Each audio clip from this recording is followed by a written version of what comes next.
Paramashivoham. Om Nithyananda Paramashivoham. Om Nithyananda Paramashivoham.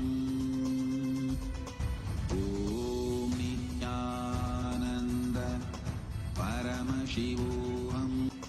Om Nithyananda Paramashivoham. Nithyananda Paramashivoham.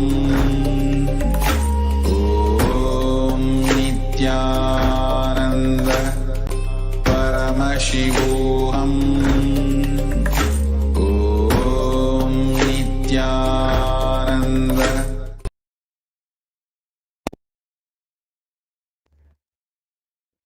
We welcome all the participants and viewers to today's Paramashivoham program.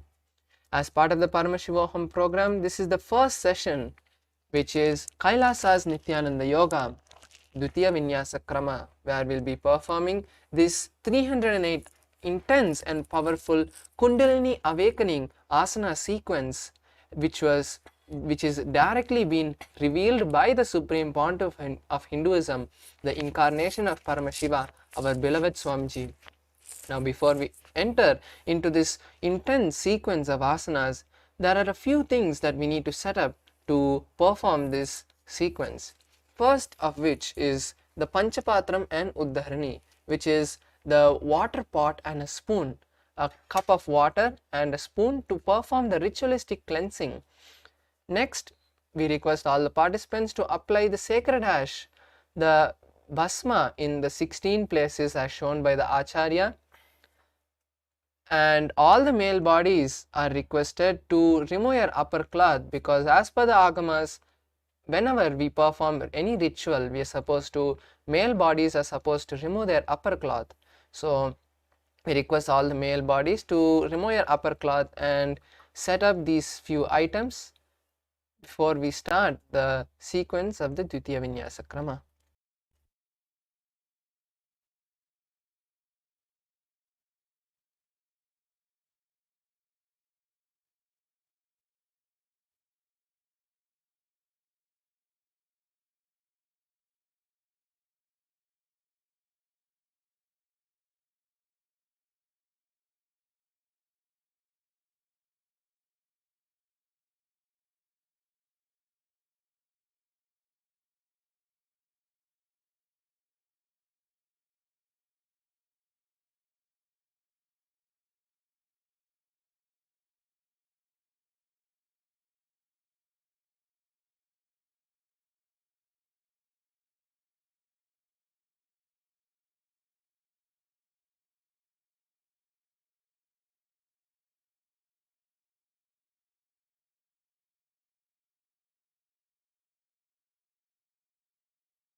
Yes, let us now begin the asana sequence with the Sadguru Vandanam first. Now let's all sit straight with our head, neck and spine in a straight line. Bring your awareness to the third eye as you place your hands in Atmanjali Mudra, bringing your palms together in front of your heart center. Close your eyes and take a deep inhalation as we chant the Sadguru Vandanam.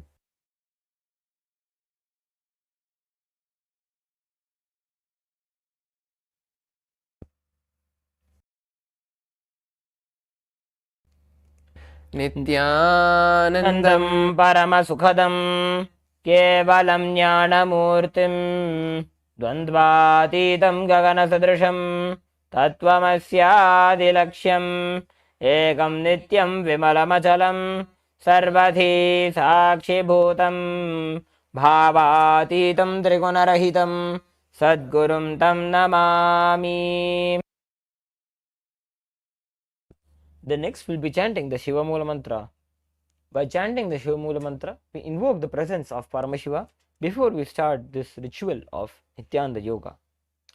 Let us now chant the Shiva Mula Mantra 11 times internally.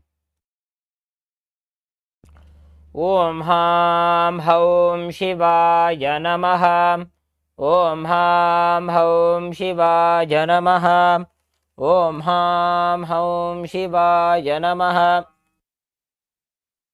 Om Ham Haum Shivaya Namaha. Om Ham Haum Shivaya Namaha. Om Ham Haum Shivaya Namaha. Om Ham Haum Shivaya Namaha. Om Ham Haum Shivaya Namaha. Om Ham Haum Shivaya Namaha. Om Ham Haum Shivaya Namaha.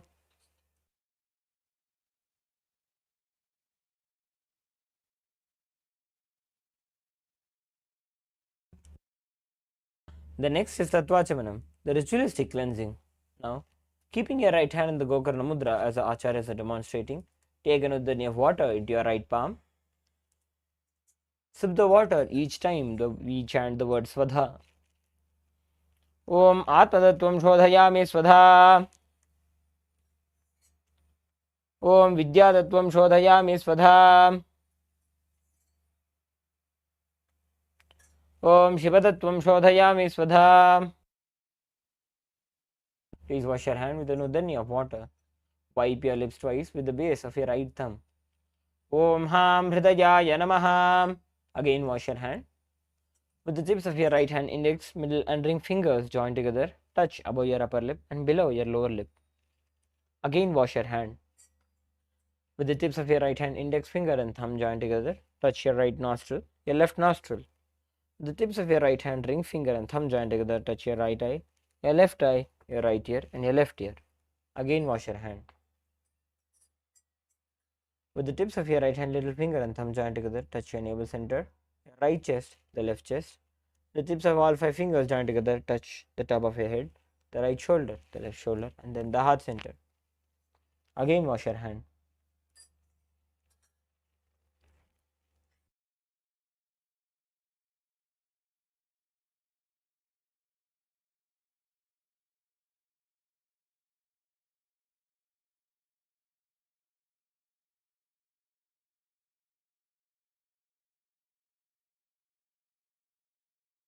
Next, we will be performing the Sankalpa, creating a conscious resolution for performing this ritual of Nithyananda Yoga.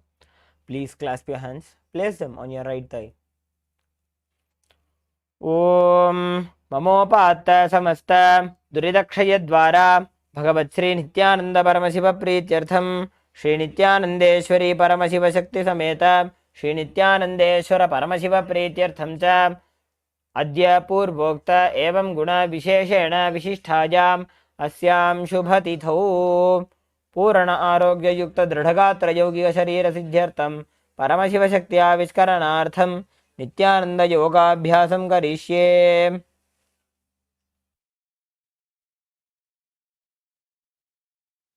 Now please wash your hand with the uddhani of water. Om apaupasprisya.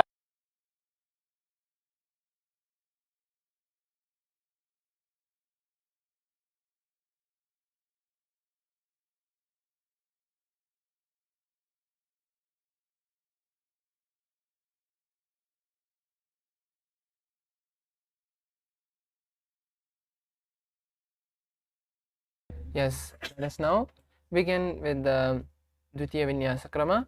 First, let's place our Panchapatrams away from us so that we don't push it or touch it, or it's so it doesn't be a hindrance while we perform the asana sequence. Now, let's first have a quick recap of the various components, the 12 components of this Dvitiya Vinyasa Krama. The first is the asana, which is the various body positions and postures that we are performing.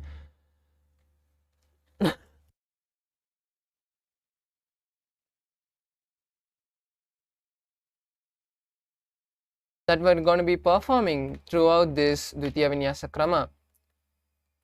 The various asanas allow us and make us perform the 1200 long breaths, which the Supreme Pontiff of Hinduism has revealed that when we perform this 1200 long breaths, the complete prana energizing of our body happens.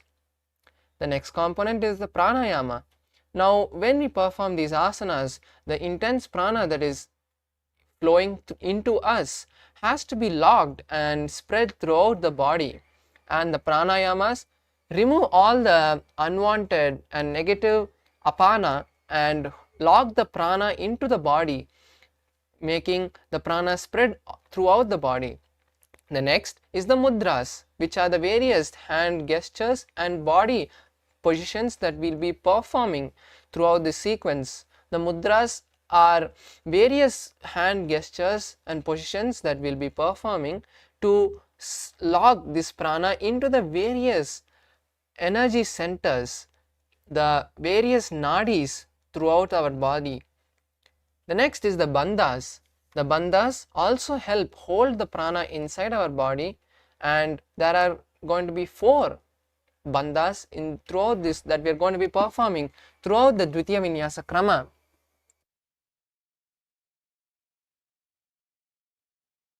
The first bandha is Mula bandha, which we will be performing throughout the whole Dvitiya Vinyasa Krama in all the asanas. The Mula bandha is the perineal lock, where we will be contracting the perineal muscles. Next, and that will be denoted by a red circle in the side of the acharyas.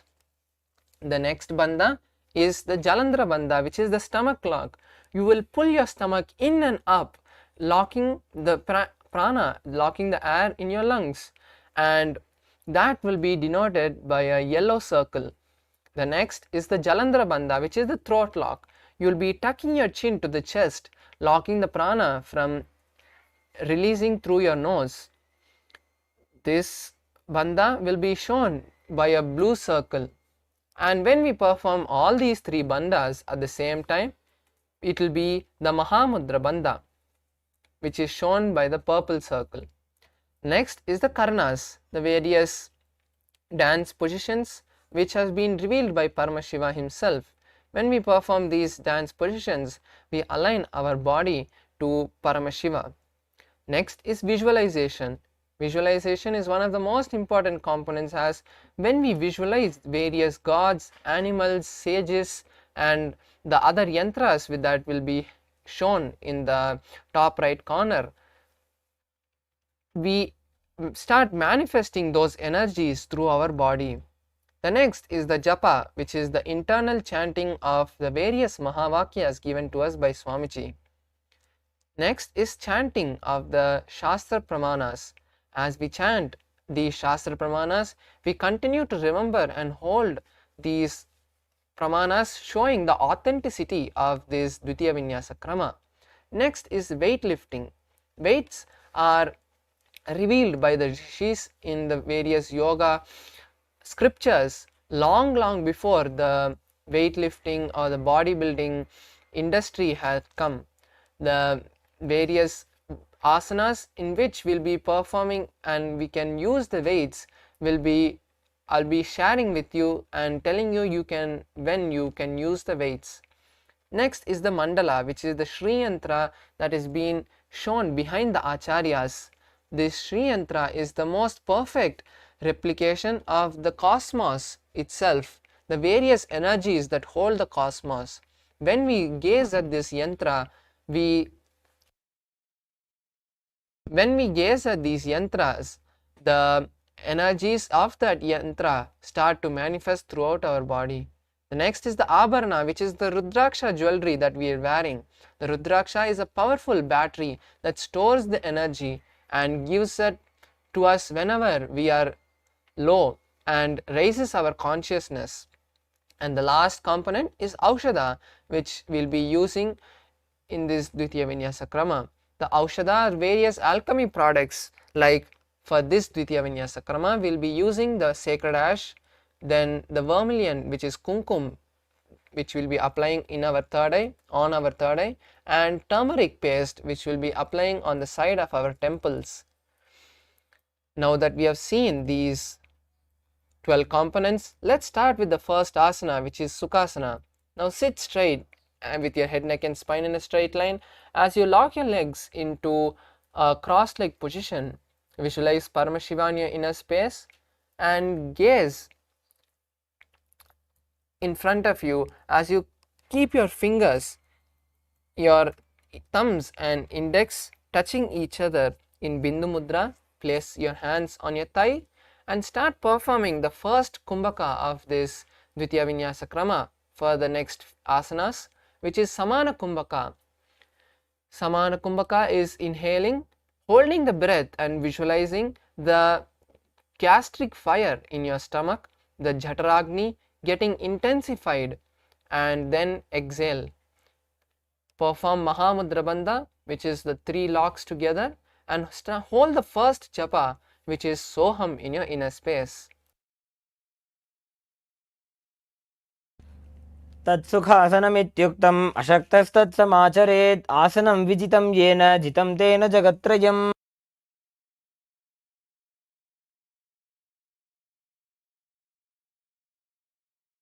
The next asana is Parvatasana. Now place your legs, your feet on the opposite thighs in Padmasana and bring your hands together in Anjali Mudra and raise them above your head. Visualize yourself as Mount Kailash in Parvatasana. अथ पक्षे महादेव पर्वतासनमङ्गलं यत्कृत्वा स्थिररूपी स्यात् षट्चक्रादिविलोपनम्.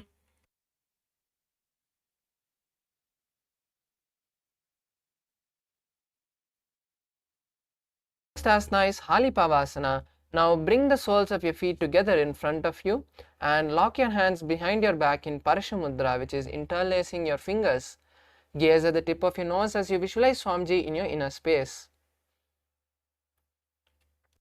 पूरवविधियाहु मे जानो उभयपगतली सम्पुटठानो.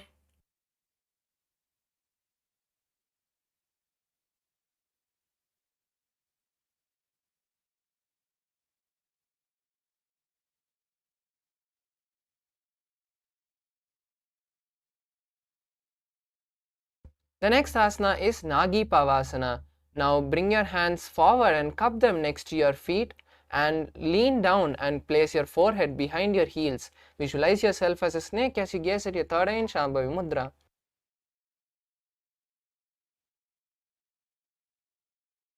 पूरवविधि पर्यागाने नीचौहौ वीकहु निफनास्यो लगाजी. हाथ आगाने धरती लगावे पसारी दो हाथ की अंजूली करे.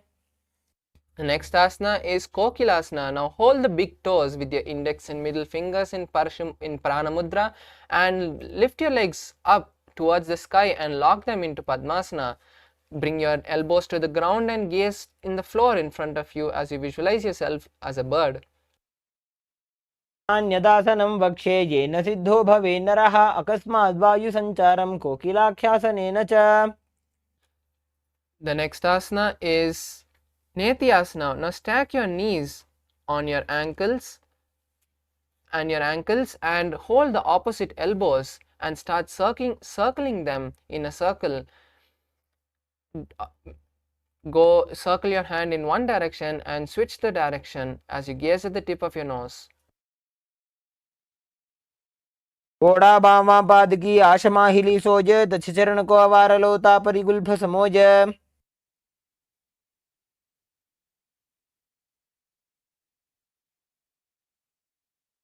Next asana is Gajasana. Now place your hands in front on the mat and lift your legs up behind you and lift your hips up towards the sky as you start scooping your head down towards the ground again and again.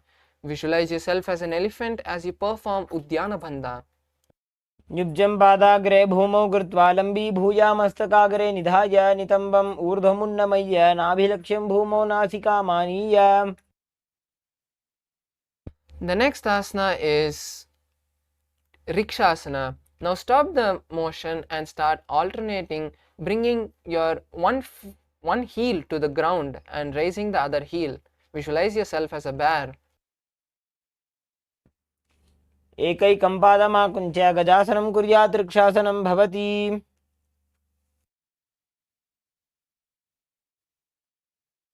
The next asana is Vaishyasana. Now stand tall on the big toes and try to lift the other toes off the ground. Bring your hands to your heart and touch your heart with the index, middles and ring fingers. Continue to perform Udyana Bandhaj, visualize Swamiji in your inner space. केशेन पादयुगलं बद्ध्वा तिष्ठेदधोमुखः अथ वैश्यावक्षे यत्कृत्वा सत्यवान् भवेत्.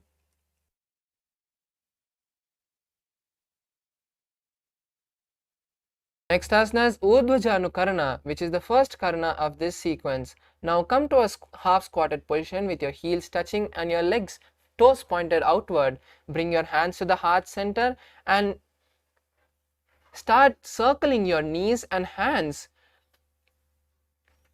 with the respective hand and respective leg. Start circling as you bring your hand back to the same position in your heart center and perform this on the other side.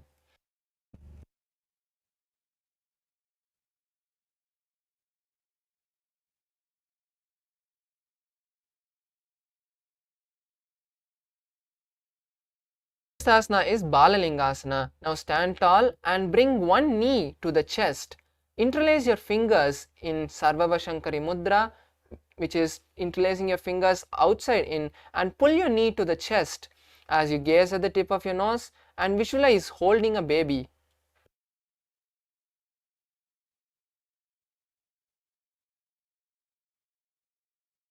एकं जानुवरसि आलिङ्ग्य स्थातव्यं बाललिङ्गनं भवति.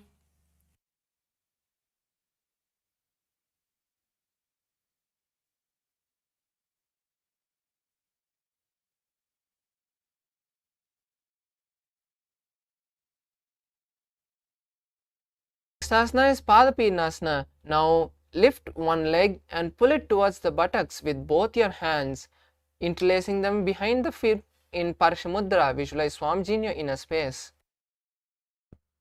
स्थित्वैकस्मिन् पादतले कराभ्यां वेष्टयेत् तनुं पृष्ठे संस्थाप्य यत्नेन पादपीडनमासनम्.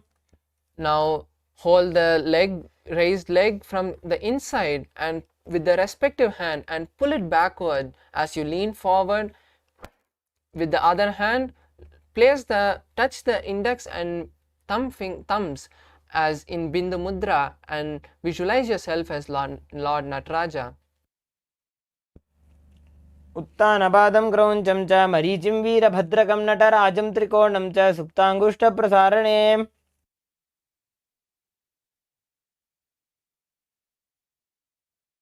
Next asana is Balingasana on the other side. Now interlace your fingers from the inside out in Sarvavashankari Mudra and raise one knee towards the chest, pulling the leg with the hand as close to your chest as possible. Visualize holding a baby. एकं जानुवरसि आलिङ्ग्य स्थातव्यं बाललिङ्गनं भवति. Next asana is Padapidnasana. Now raise one leg towards the buttocks and hold it with both your hands in Parshamudra as you visualize Swamiji in your inner space. त्वैकस्मिन् पादतले कराभ्यां वेष्टयेत् तनुं पृष्ठे संस्थाप्य यत्नेन पादपीडनमासनम्. The next asana is Natarajasana. Now hold one leg with the respective hand and hold the foot of that leg from the inside out as you pull it backward and lean forward, stretching the other hand out straight, placing your hands in Bindu Mudra. Visualize yourself as Lord Nataraja. उत्तानपादं क्रौञ्चं च मरीचिं वीरभद्रकं नटराजं त्रिकोणं च सुप्ताङ्गुष्ठप्रसारणे. The next asana is Ardharechita Karana. Now come to the half squatted position with your heels touching and toes outward. Now raise one leg and place it behind the other heel and keep the toes on the ground and heels upward. Bring your hands to the heart, both your hands to the heart chest level, and start with one hand, start making a pendulum motion as you bring it front and back and place that hand on the nose and repeat this on the other side.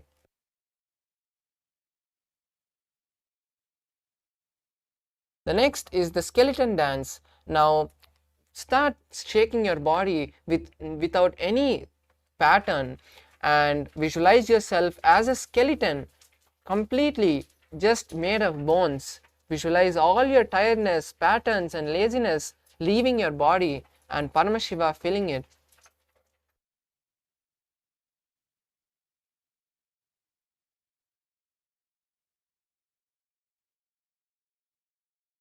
The next asana is Katichinakarana. Now stand in the half squatted position and raise your hands and cross them above the head with the palms facing forward. Now turn to one side. Now turn to one side and open your palms wide and bring them back to the center, closing them. Repeat this on the other side, on both sides.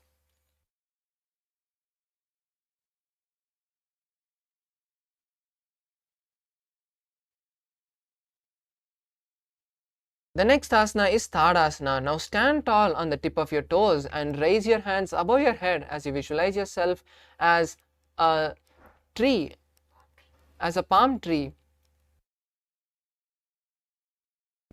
महामुद्राबद्धकोनो ताडासनविभेदकान् विनोत्तानं सदा कुर्यादन्तर्वत्नीपतिप्रिया. The next asana is Uttanasana. Now from this standing position, lean forward and bring your hands to the ground by your feet and try touching your head to the knees. Visualize Swamiji in your inner space. महामुद्राबद्धकोनो ताडासनविभेदकान् विनोत्तानं सदा कुर्यादन्तर्वत्नीपतिप्रिया. The next asana is Tarakshvasana. Now come to a plank position and tuck your chin to the chest and start turning it from one side to the other, performing Jalandhar Bandha. Visualize Swamiji in your inner space. गजासनवस्थित्वा मस्तकं वारं वारं दक्षिणकुक्षिं सव्यकुक्षिं नयेत् तरक्ष्वासनं भवति.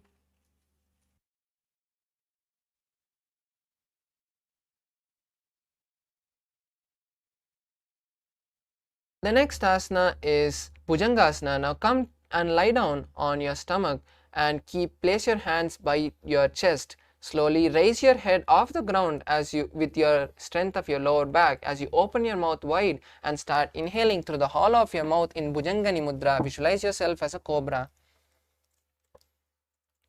अङ्गुष्ठनाभिपर्यन्तम् अधोभूमौ विनिन्यसेत् कराभ्यां च धनां धृत्वा ऊर्ध्वशीर्षफणीवहि. The next asana is Shashasana. Now come to a plank position and bring one knee to the chest. Alternate your legs and visualize Swamiji in your inner space as you hold the new japa Shivoham in your inner space. जासनसंस्थितो जानुद्वयमाकुञ्च्य वारं वारं कर्तव्यं शशासनं भवति. Next asana is Rathasana. Now place one foot in between the hands and start alternating your feet between your hands. Visualize yourself as a chariot as you start performing the new japas, new kumbhaka, which is Saja Kumbhaka, inhaling, holding the breath comfortably and exhaling. गजासनसंस्थितो एकैकं पादं पुरोमार्गेण भ्रामयित्वा कर्तव्यं रथासनं भवति.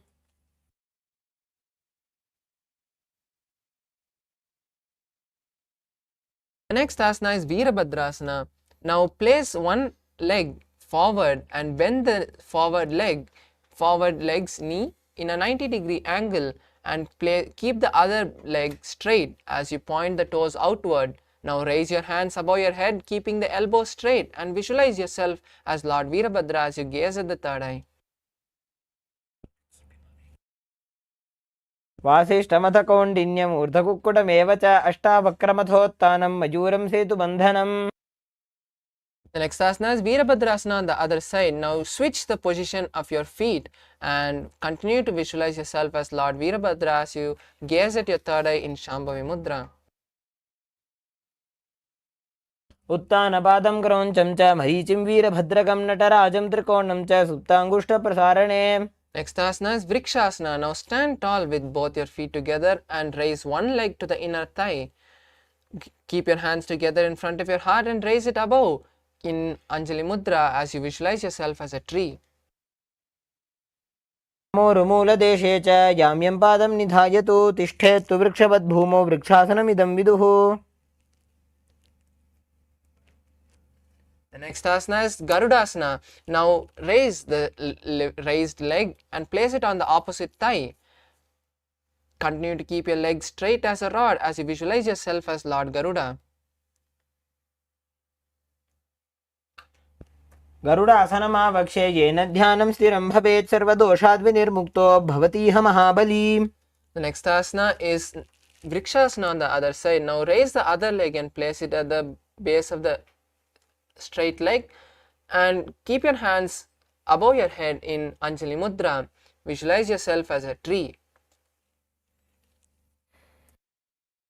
वामोरुमूलदेशे च याम्यं पादं निधायतो तिष्ठेत्तु वृक्षवद्भूमौ वृक्षासनमिदं विदुः. The next asana is Garudasana on the other side. Now raise the leg and place it on the opposite thigh. As you place your hands in front of your heart in Anjali Mudra, continue to visualize yourself as Lord Garuda.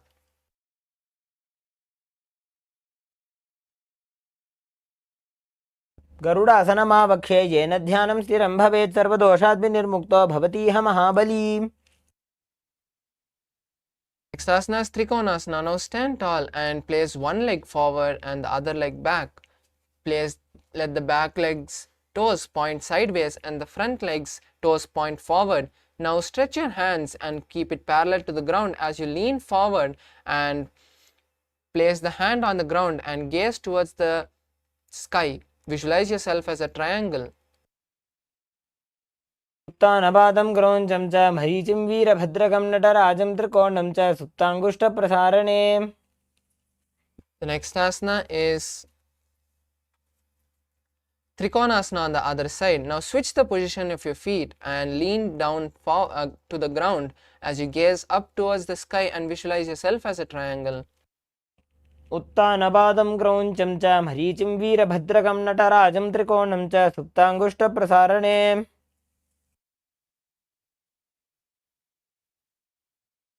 Next asana is Nikutaka Karna. Now come back to the half squatting position with your heels touching and toes pointed outward. Now lift one heel and place your hand parallel to each other in front of your heart and start switching your hands and heels.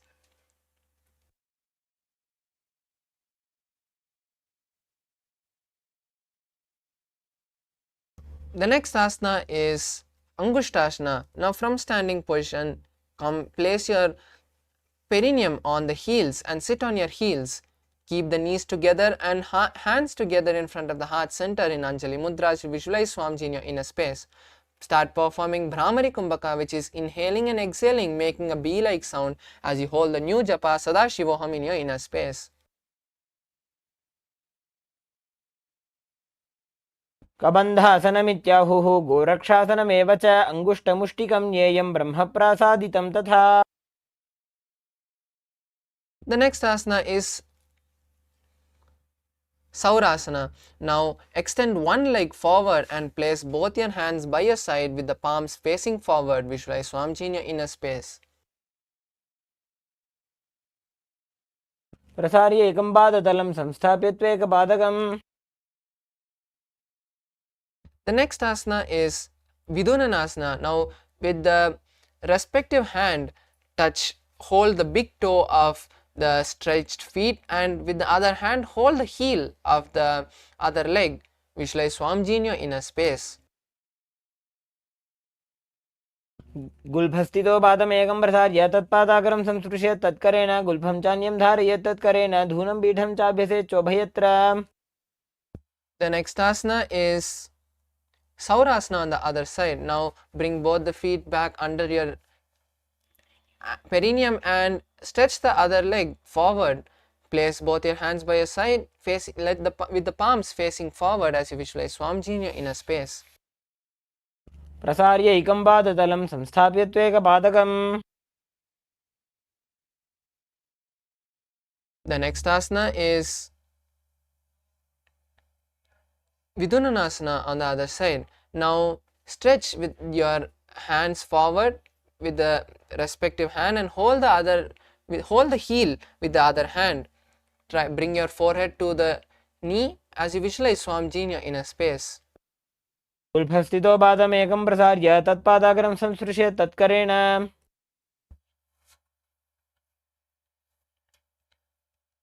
The next asana is Brahmajankushasana. Now bring both the heels back under the perineum and place the back of your palm on your knees.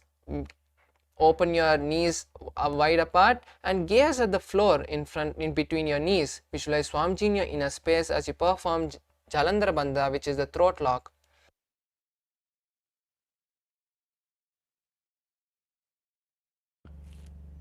दोबू फणा पानी होए वैसे एड़ी दो गुदा निवैसे कोरब कदलियां की माहिली ice माहेरा शेमिली.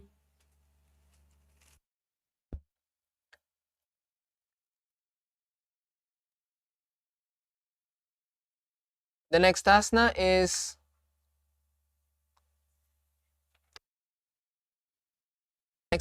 Kapilasana. Now place your knees on the ground with your hands on the respective knee. Continue to sit on your heels and perform Udyana Bandha as you gaze at the tip of your nose in Shambhavi Mudra.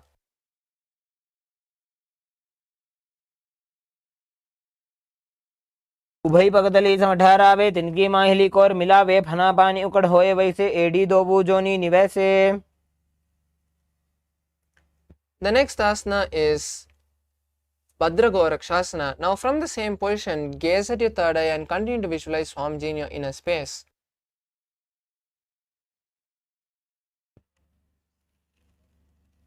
दो पगदली संपट करे कोरबारली भूपरि धरे कोरबारली राखे ऐसे तापरी मूल द्वार टिकी वैसे.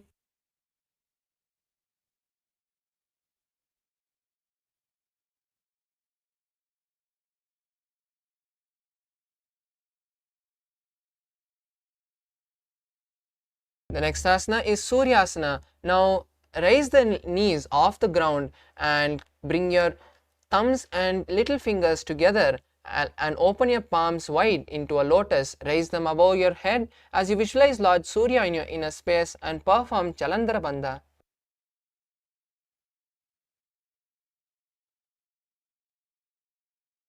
AD दो गुदातरिया ने फना पानी बैठ कर निठाने गोड़ा जंगा अदर करी रहे आड़े वाम इसी विधि गहे. The next asana is Mandukasana. Now sit on the ground on top of your heels and place your hands on the respective knee. Gaze at the third eye as you fold your tongue and press it above on your upper palate in Manduki Mudra as you visualize yourself as a frog. तलो पृष्ठ देशे अंगुष्टे द्वे च संस्पृशे जानो युग्मं पुरस्कृत्य साधयेन् मंडुकासनम्.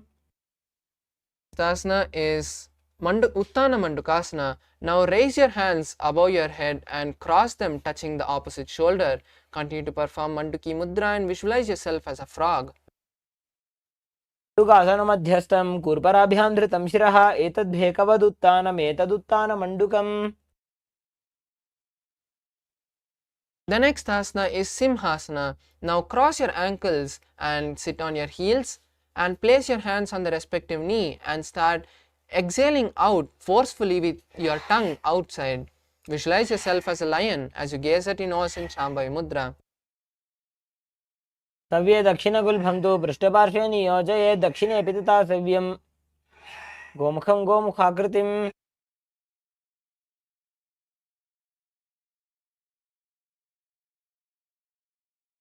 Next asana is Bhadrasana. Now uncross your ankle and cross your hands behind your back and hold your big toes, opposite big toes with the index and middle fingers. Gaze at your nose as you visualize Swamiji in your inner space.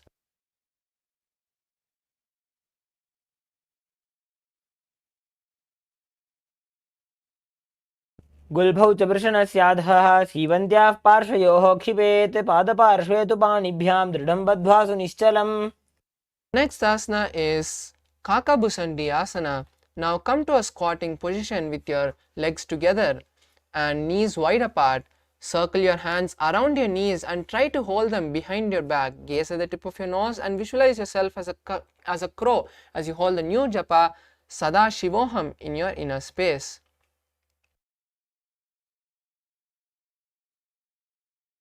प्रथमे वेशकोकटठाने दोवु हातपकं वीच आने. The next asana is Kanipavasana. Now place your hands flat on the mat with your hands shoulder width apart and place your knees on the back of your hands near the armpits. Slowly lean forward and lift off the ground as you visualize yourself as Swamiji in your inner space. आसन को गुण आशीष सुता होई तो आछी होई. The next asana is Kapali asana. This is an inverted asana, and we request all the participants and viewers with any back or shoulder injuries or any other terminal disease to first consult your doctor before performing any of these inverted asanas in the Dvitiya Vinyasa Krama. For the rest of the participants, now from the same position, now place your head on the ground and make sure it's like a triangle between your head and hands. Slowly walk forward and stack your hips above your shoulders and lift your legs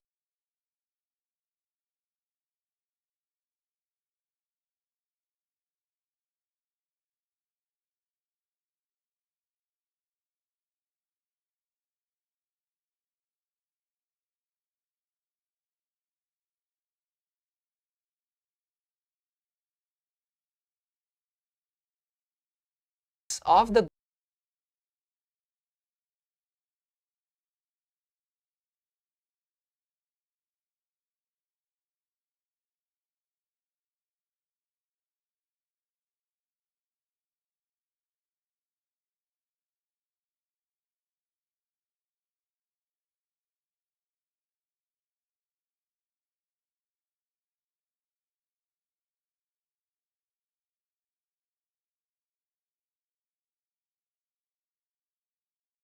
hips above your shoulders and lift your legs off the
Paramashivoham. Om Nithyananda Paramashivoham. Om Nithyananda Paramashivoham. Om Nithyananda Paramashivoham. Om Nithyananda Paramashivoham. Om Nithyananda Paramashivoham. Om Nithyananda Paramashivoham.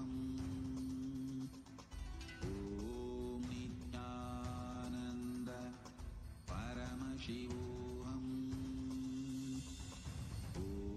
Om Nithyananda Paramashivoham. Om Nithyananda Paramashivoham. Om Nithyananda Paramashivoham. Om Nithyananda Paramashivoham. Om Nithyananda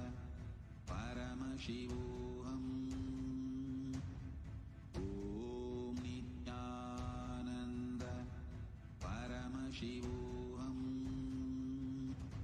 Om Nithyananda Paramashivoham. Om Nithyananda Paramashivoham. Om Nithyananda Paramashivoham. Om Nithyananda Paramashivoham.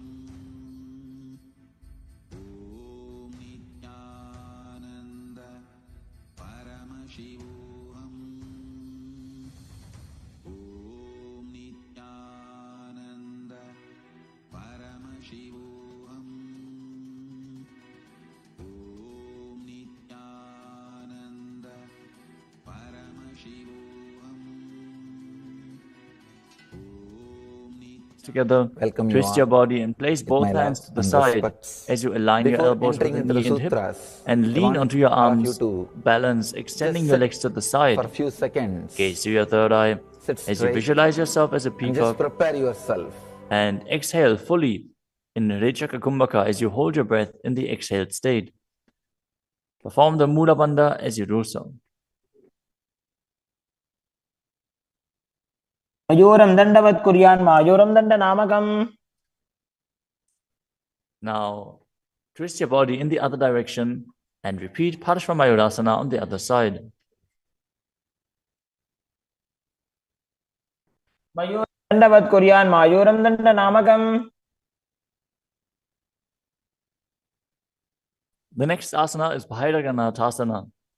Now place both hands on the ground, shoulder width apart. Stretch your legs back straight into Tadakshvasana, the plank position. As you step one foot outside the respective shoulder and bring it in between the two hands. Gaze to your third eye. Visualize yourself as Lord Kalabhairava. As you breathe in your Rechaka Kumbhaka and perform the Mula Bandha. आसन की गुण पीती जागी. Now, step the front foot back and step the other foot outside the shoulder in between the hands. Gaze to your third eye in Shambhavi Mudra with the eyes open wide, unblinking, as you visualize yourself as Lord Kalabhairava.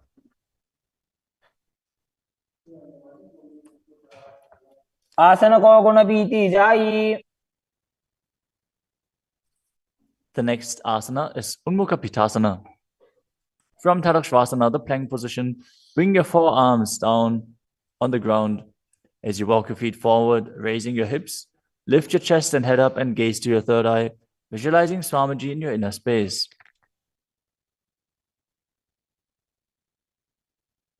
भून्यस्थो जानुनी हस्तौ चतुष्पदम वाङ्मुखम्.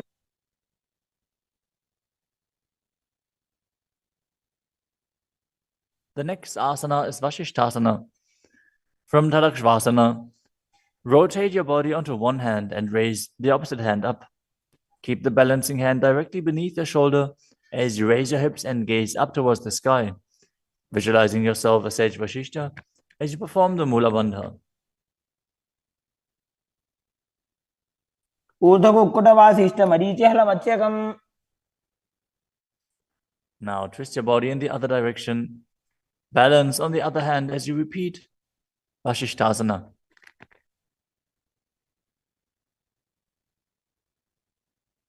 ऊर्ध्वकुक्कुटवासिष्ठ मरीचिहलमत्स्यकम्. Now come to a seated position and extend your legs out in front with the heel down and the toes pointing up.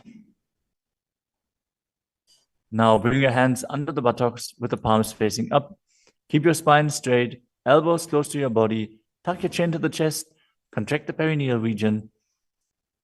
As you gaze through the nose, visualize yourself as Lord Hanuman and internally chant the new japa Maharloka.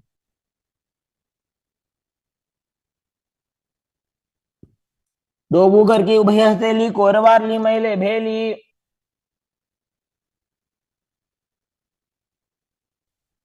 Next up is Paschimottanasana. Now visualize Swamiji in your inner space as you lean forward and down, holding onto the big toes in Prana Mudra. Perform Mahamudra Bandha, all three bandhas engaged, and exhale all the air from your lungs in Lichaka Kumbhaka. जानो बरिला लाटंतो पश्चिमं दानमुच्यते. The next asana is Ugrasana. With your legs straight, interlace your fingers behind your neck. Lean your chest forward and down, bringing your head to the knees by the strength of your core. Engage all three bandhas as you visualize Kali in your inner space. शुभानिभ्यां दृढं धृत्वा जानुभरि शिरोन्यसेत्.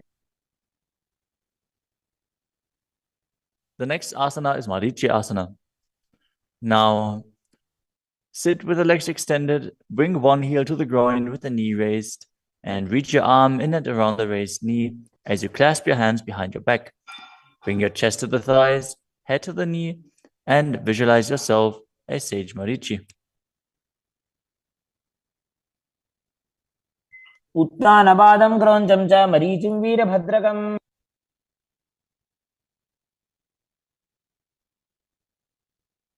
Now drop the knee down to the ground and lean forward, holding onto the front foot with both hands. As you exhale all the air from your lungs, gaze to the nose, visualize Swamiji, and perform Mahamudra Bandha in Mahamudrasana. मुद्रां प्रवक्ष्यामि तन्त्रेऽस्मिन् मम वल्लभे. Now extend the other leg out. Bring the other heel towards the perineum with the knee raised. As you lean forward and interlace your fingers behind your back in Marichi Asana on the other side. उत्तानपादं क्रौञ्चं च मरीचिं वीरभद्रकम्. Now drop the knee down, lean forward, hold onto the foot, engage all three bandhas, repeating Mahamudrasana on the other side. महामुद्रां प्रवक्ष्यामि तन्त्रेऽस्मिन् मम वल्लभे. The next asana is Bhadrasana 2.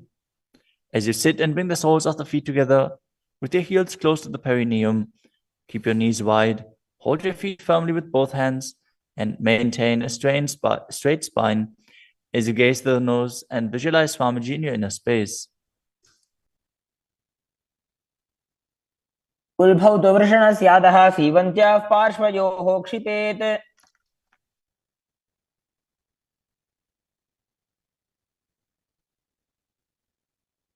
The next asana is Gvalipavasana.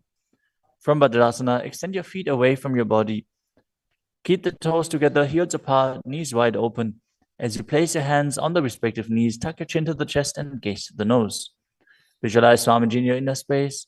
Perform the Jalandhara Bandha and Mula Bandha. पूर्वचरपट चौक कहियो सोई वाही विधियो की जे सोई. The next asana is Joni asana. Now sit, keep the soles of the feet together and the heels close to your perineum as you visualize the yoni mandala, which is projected on the screen. Now hold the soles of the feet as you lean forward and down and bring the forehead to the feet as you gaze to the nose and perform the Mula Bandha. दोगो पकतली संपुट करे एड़ी मेड़ के ढिंग धरे.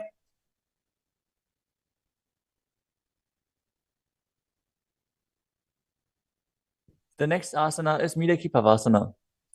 As you sit and keep the heels together, toes apart and the knees wide, lean forward and down and extend your hands out to the side.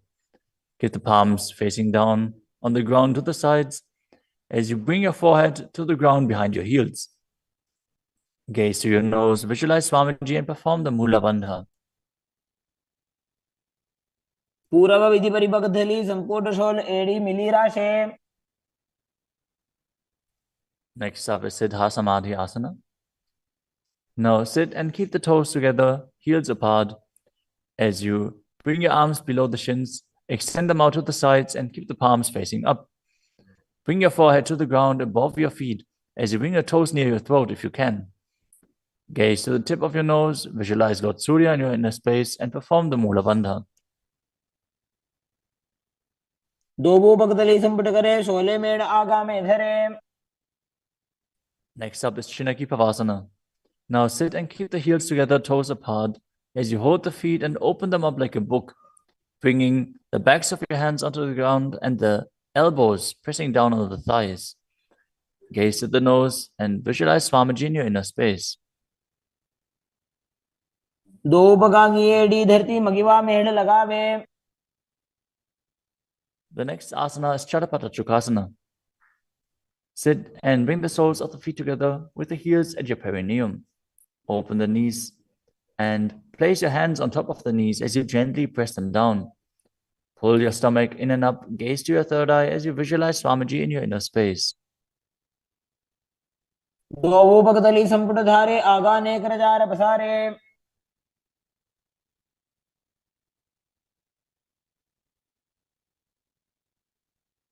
The next asana is Bhairavasana. Now sit and bring the soles of the feet together with your knees open wide. Lift the heels up and bring the toes down onto the ground. As you keep your knees on the ground, pull your stomach in and up and place your hands on the knees in Bindu Mudra. Gaze to your third eye as you visualize yourself as Lord Kalabhairava. उल्भव संपेड्य जान्योन्यम विक्रमेणोत्थितं शनैः.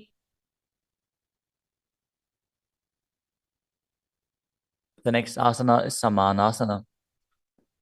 Now sit with one heel at the perineum. Lift and hold the other foot, pulling the sole of the foot to your chest. Gaze to your third eye as you perform the Mula Bandha and visualize Swamiji in your inner space. समान आसनमावख्ये सिद्धमन्त्रादि साधनात्.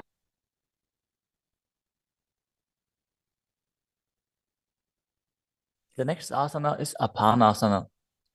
As you sit, place one leg on top of the respective shoulder and raise the other foot upwards and straight. Keep the hands on the ground to the sides as you gaze to your third eye and visualize Swamiji in your inner space. परं पादमेकं च स्कन्धे चारोऽपि यत्नतः. Now repeat Samanasana on the other side. Bring the other heel towards your perineum and pull the opposite foot towards your chest. समान आसनमावख्ये सिद्धमन्त्रादि साधनात्. Now repeat Apanasana on the other side. Bring the other leg over top of the respective shoulder, extending the opposite leg forward and up.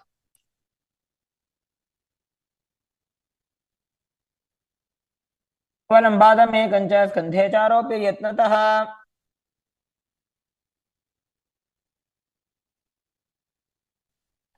Next up is Gomukhasana. Now sit and cross one leg over the other, aligning the knees at the center of your body with the feet by the opposite hips. Place both hands on top of the stacked knees as you gaze to the nose, visualize the face of a cow, and perform the Mula Bandha, Start breathing in Siddhkari Kumbhaka, pressing your tongue against the palate of your mouth without touching the teeth and hissing through your teeth while inhaling. Internally chant the new japa Om Nithyanandoham. सर्वे दक्षिणगुल्फं तु पृष्ठपार्श्वे नियोजयेत्. The next asana is Anasuyasana. Now maintain the same posture. Hold on to the big toes of the feet in Prana Mudra. As you gaze to the tip of your nose and visualize yourself as Rishika Anasuya, engage Udyana Bandha and Mula Bandha. दक्षिण कोडो नीचे उठाने वावोता के ऊपर आने.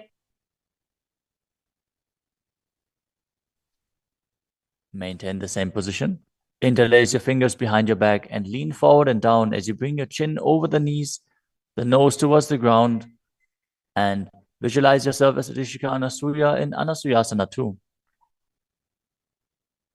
जीमणा गोदा की संधि उपरिड़ा वागोड़ा की संधि. The next asana is Garudasana too.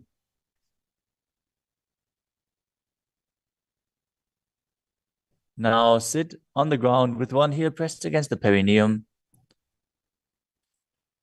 As you keep the opposite foot flat on the ground with the knee raised to your chest. Keep the hands on the respective knee. As you visualize yourself as Lord Garuda, gaze to the nose and perform the Mula Bandha. दावो बगमोडी एडी माहिलो गुल्फ मूल द्वार नीचे दे.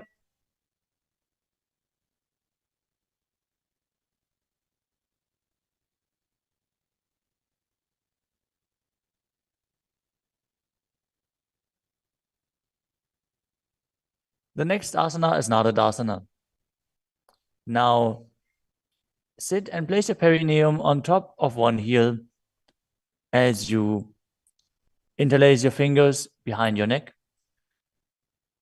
and twist your elbows outside of the raised knee. Gaze to your third eye and visualize yourself as Narada as you perform the Mula Bandha. पिष्टि जवाम पगदली केरी भूपरिता हिल लगा बेफेरी. Next up is Matsya Pitakasana. Now place one foot on top of the opposite thigh.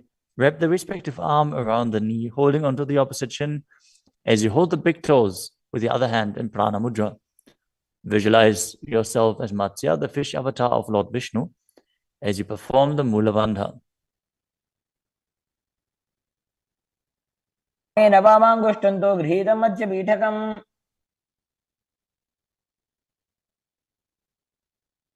Now slide your knees over top with the other knee on top, repeating the Gomukhasana position on the other side. Gaze to the nose and visualize the face of a cow as you keep hissing through your teeth without the tongue touching your teeth in Siddhkari Kumbhaka.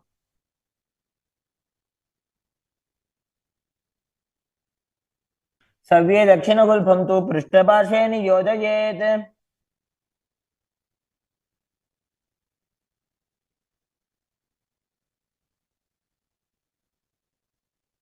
Next up is Anasuyasana on the other side. Hold onto the big toes as you visualize yourself as Rishika Anasuya.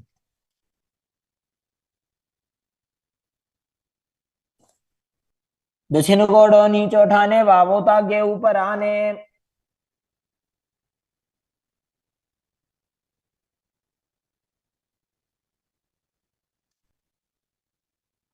Now, from the same position, interlace your fingers behind your back and lean forward and down, chin over the knees, nose towards the ground in Anasuyasana too.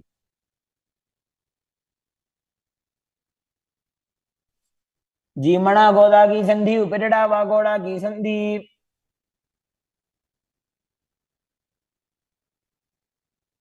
Now repeat Garudasana 2 on the other side, bringing the other heel towards the perineum, knee raised, hands on the knees, as you visualize yourself as Lord Garuda. डावो बगमोडी एडी माहिलो गुल्फ मूल द्वार नीचे दे. Next up is Naradasana on the other side.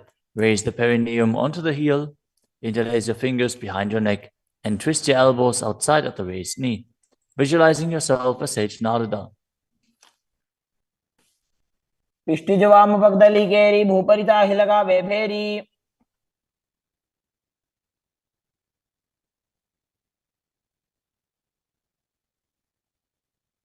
Next up is Matsya Pitakasana on the other side. Now place the other foot on top of the opposite thigh. Hold on to the shin and the big toe of that foot as you visualize Matsya, the fish avatar of Vishnu. वामेन वामांगुष्टन्तो गृहीतं मत्स्यपीठकम्. Next up is Matsindrasana. Now place one foot on top of the opposite thighs as you place the opposite foot on the ground, flat. Twist and bring the elbow outside of the raised knee. Keep your raised arm by the neck. Turn your head back and gaze to your third eye, visualizing Matsyendranath, the great sage and master of Hatha Yoga. उदरं पश्चिमाभासं कृत्वा तिष्ठति यत्नतः.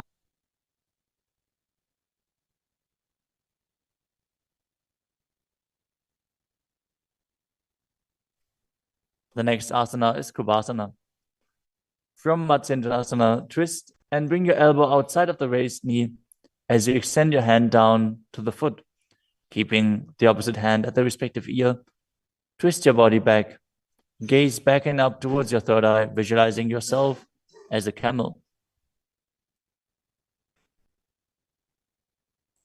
आसन को गुण झोल हो जाए. Next up is Matsyendrasana 2.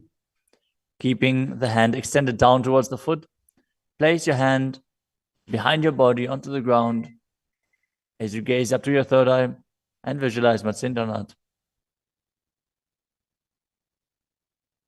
मत्स्येन्द्रपीठं जठर प्रदीप्तिं Prachanda रुक्मण्डल खण्डनास्त्रम्. Now repeat Matsyendrasana on the other side. Extend the other leg out. Bring the opposite foot onto the thigh as you twist your elbow outside of the raised knee and gaze back.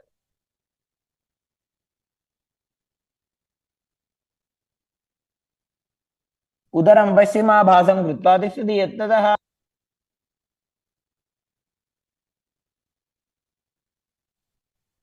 The next asana is Kubhasana on the other side. Now hold on to the front big toe in Prana Mudra as you keep the other hand towards the respective ear, gazing back and up towards your third eye and visualizing yourself as a camel. आसन को गुण झोल हो जाए. The hand to the ground behind you. Twist your body even further as you visualize Matsyendranath in Matsyendrasana 2.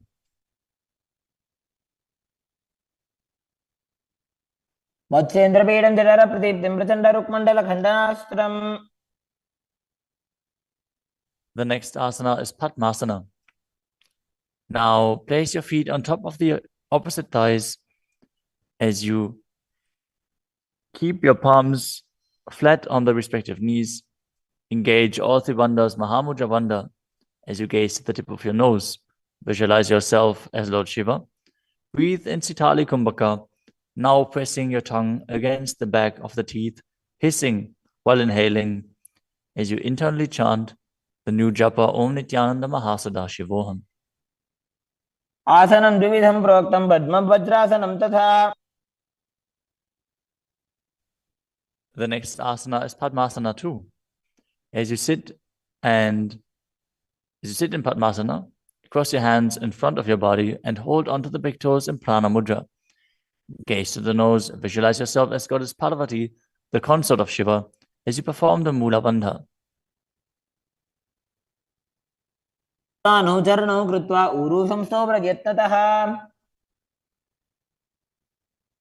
The next asana is Kukutasana.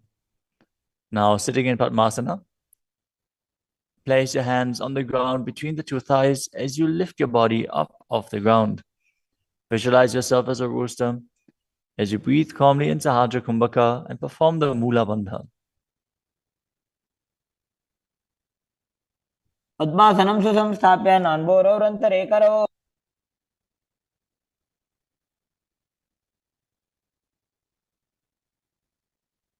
The next asana is Baddha Keki Asana. From Padmasana, raise up onto the knees as you bring your hands flat on the ground with the fingers pointing backwards. Keep the elbows together, press them against the navel, and then lean forward. Find balance and extend your knees up off the ground. Visualize Swamiji in your inner space as you perform the Mula Bandha.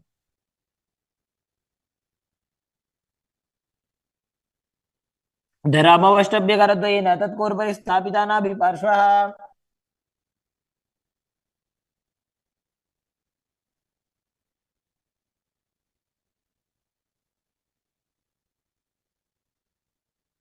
The next asana is Mayurasana. While on your knees, place your palms on the ground with the fingers pointing backwards. Keep your elbows at the navel, lean back, lean forward, find balance, and extend your legs up off the ground, visualizing yourself as a peacock as you perform the Sahaja Kumbhaka and engage the Mula Bandha.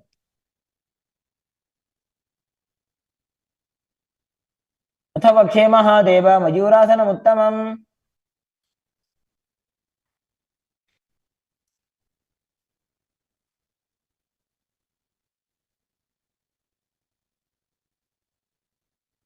Next up is Makarasana.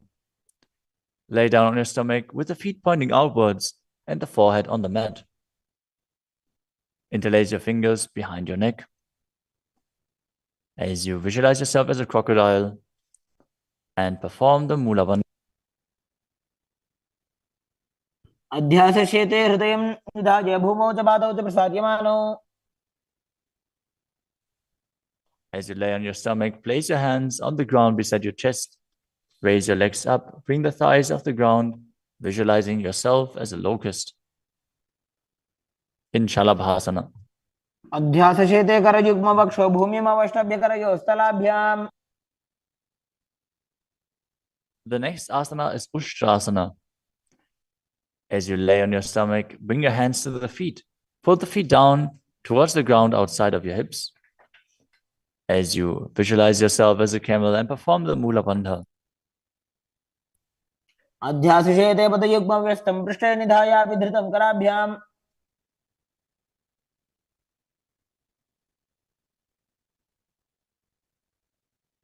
The next asana is Dhanurasana. From Ushtrasana, tighten the grip on your feet and kick the legs back and up as you lean forward and lift your chest off the ground. Gaze up to your third eye and visualize yourself as Pinaka, Lord Shiva's bow. Perform the Mula Bandha as you do so.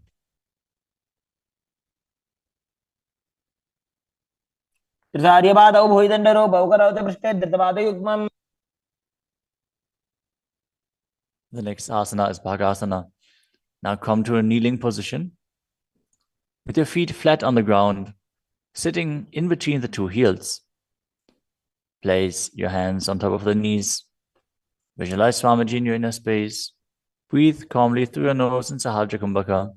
As you gaze to your third eye, contract the perineal region in Mula Bandha and internally chant Om Nithyananda Paramashivoham. उल्टा मोड़ी पाओ दो वैसे बहुरो जगते करे कैसे The next asana is Gohi Asana. From the kneeling position, place your elbows on the ground, shoulder width apart. As you interlace your fingers, bring your head towards the ground and hold it with your hands. Now raise your hips up. Walk your feet forward until your hips align with your shoulders. And then raise your legs up off the ground and pull the knees close to your chest. Try to touch your chin with the knees as you roll your body up in the inverted posture. Gaze to the nose and visualize Swamiji in your inner space. दो हाथ की कहुनी जोई पुनः कलाजी जाने दोई Now, from Gohi Asana, extend your legs up straight into Shirshasana. Gaze to the nose and visualize Swamiji in your inner space as you perform the Mula Bandha.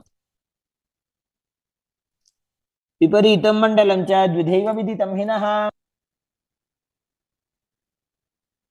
Gently lower your body down and come to a seated posture. Now sit with your hands behind your calves and stretch your legs up. Bring your forehead to the knees as you come to a vertical position with your legs. Visualize Swamiji in your inner space and perform the Bhastika Kumbhaka, rapidly exhaling from your diaphragm, pushing the air out without inhaling, like the bellows of a blacksmith. We're going to perform Bhastika Kumbhaka for the next few asanas, so keep your core engaged and rapidly breathe through your nose. दो हाथ पग बाहर आने घोड़ा तरे का घसीटा ने. The next asana is Parighasana. Now sit and extend your legs out and up at a 45-degree angle. Bring your hands behind. Hold the opposite shoulders as you keep the chest upright, legs straight, toes pointed. Gaze to your third eye as you visualize yourself as a mace.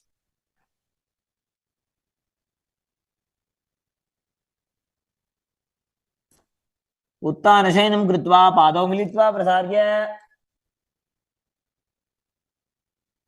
Keep breathing rapidly as you sit and extend your legs out and up at a 45-degree angle.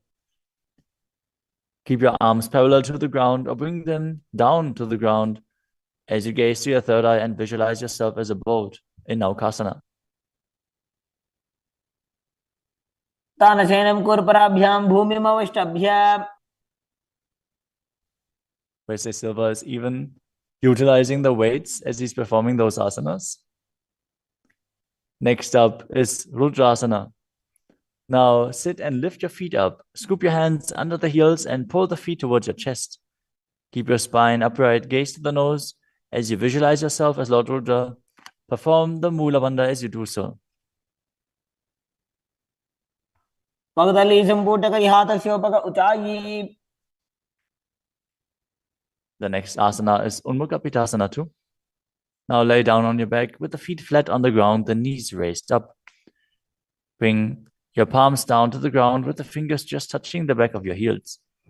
Lift your hips up high. Press the feet into the ground as you tuck your chin to the chest, gaze to the nose, and visualize Swamiji in your inner space.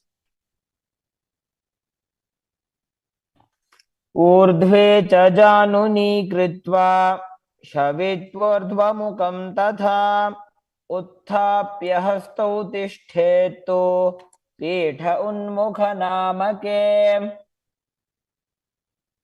Now lower your body down flat onto the ground. Keep the palms facing up next to your hips. As you contract the perineal region and forcefully pull the Kundalini Shakti up along your spine towards your Sahasrara Chakra in Shakti Chalan Mudra. Relax. Completely unclutch from any micro movements of the body and mind. As you visualize that your body is dead and the Supreme Pontiff of Hinduism, Swamiji, is liberating you. Internally chant the Mahavakya, Om Nithyananda Paramashivoham.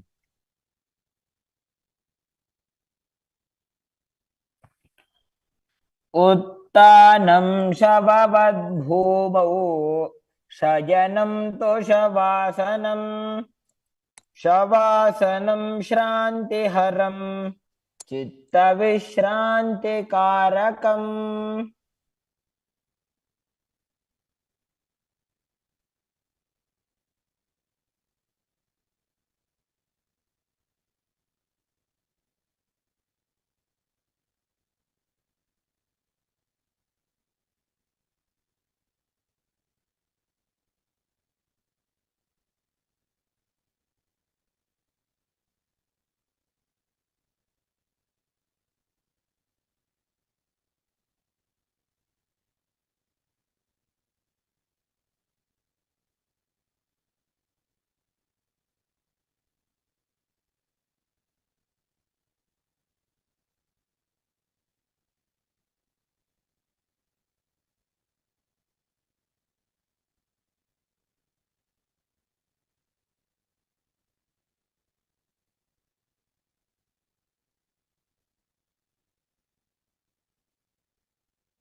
Now slowly return to your physical body. Start to wiggle your fingers and toes, your wrists and your ankles, your elbows and your knees. Pull your knees up towards your chest and rock your body from side to side as you return to a comfortable seated position.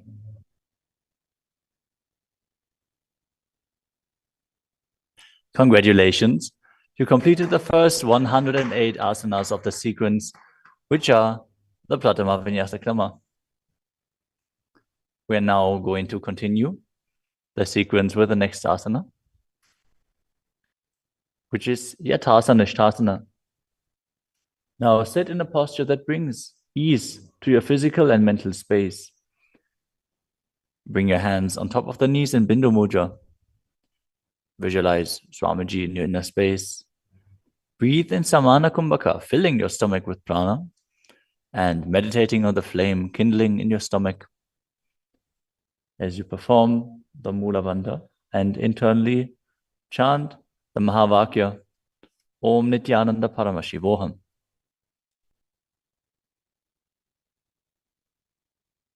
Paryankam tat samakyatam yatha samstam yatha sthitihi. Next up is Samasana. Now sit in a cross-legged position. Keep your hands on the knees with the thumbs and index fingers touching. Take a long, deep inhalation and hold your breath. After exhaling, breathe deeply in and out, visualizing Swamiji and performing the Mula Bandha. Idanim garbhininam yogabhyaso yatha lagho. Next up is Muktasana. Now place the left foot against the gentle region and place the right foot over top of the left. Keep your hands facing down on top of the knees. Gaze to your nose as you visualize yourself as a sage liberated by the Supreme Pontiff of Hinduism in Muktasana. Nibidhyasi vinim sukshmam dakshinetara gulphataha. Next up is Siddhasana. Maintain the same position as Muktasana. As you switch your gaze to your third eye, visualize Swamiji in your inner space and perform the Mula Bandha. Sthanu samyamitendriyo taladasha pashyan bhruvorantaram chaitan mokshaka pata bhedajanakam siddhasanam prochyate. The next asana is Siddhi Asana. Now maintain the same position as in Siddhasana. Switch your gaze to the ground in front of you as you engage all Tribandhas and visualize Swamiji in your inner space. Vamapad ke idi jano sivani madhitasako dhano.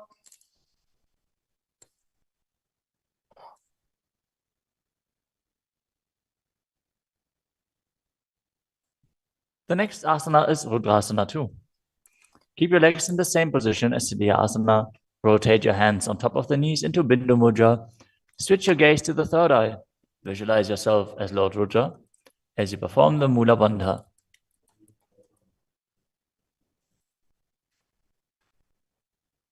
Vamacharna paridachine dakhe ekajukati aise vidhi dakhe.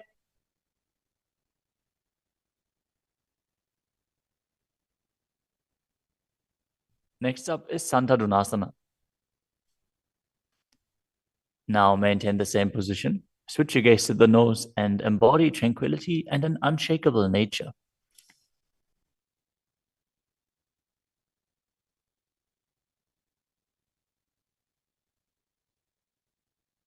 आसन की गुण मन की चन चलता मीटे. Next up is Siddhasana too. Maintain one heel on top of the other as you bring your hands to the navel, cupping your palms over the other, resembling a lotus flower in Samputa Mudra as you visualize Swamiji in your inner space and perform the Mula Bandha. ऋजुकाय समासीना सिद्धासनम् उदीरितम्. The next asana is Bandha Yoni Asana. In this asana, we are going to perform the Shanmukhi Mudra, which can increase blood pressure. So if you have blood pressure related issues, don't perform this asana. At least pay attention to your body and practice caution. Now set your sankalpa of manifesting through the womb of creation as you maintain the same sitting posture, and then exhale fully as you bring your little fingers beneath the bottom lip, ring fingers above the upper lip, middle fingers closing the nostrils, ring fingers over the eyes, and the thumbs closing the ears. मध्ये महादेव बन्धयोन्यासने शृणु.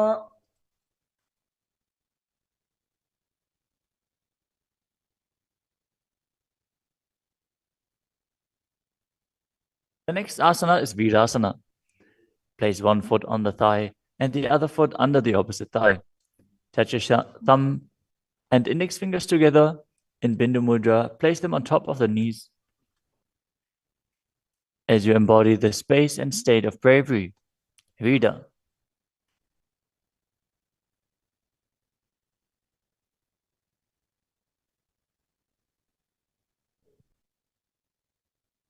एकं पादमथैकस्मिन् विन्यस्योरुणि संस्थितः.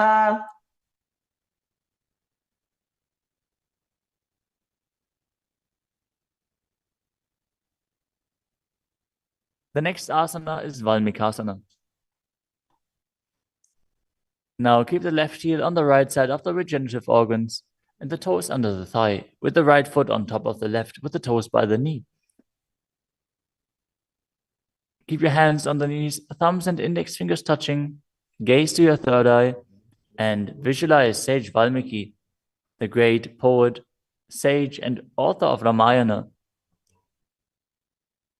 डावा पग की भगदली पुनी एड़ी है Zoya. The next asana is Joni Mudrasana. Now keep your legs in the same position. Switch your gaze to the nose as you visualize the Yoni Mandala, which is representing Devi Parashakti and is a representation of the creative energy of the universe. वामपाद की भगदली जाहि माहिली core.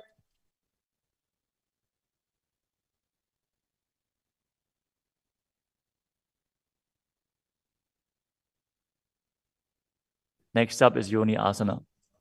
Keep your feet and hands in the same position as you switch your gaze to the third eye and keep visualizing the Yoni Mandala, which is projected on the screen. योन्यासनं पर्वतेन योगं योगफलेनिलम्.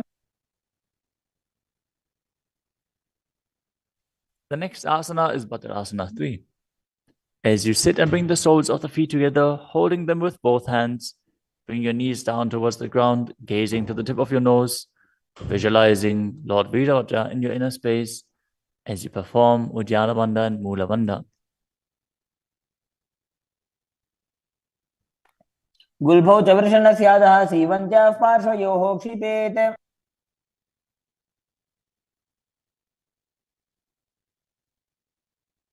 The next asana is Aghodasana.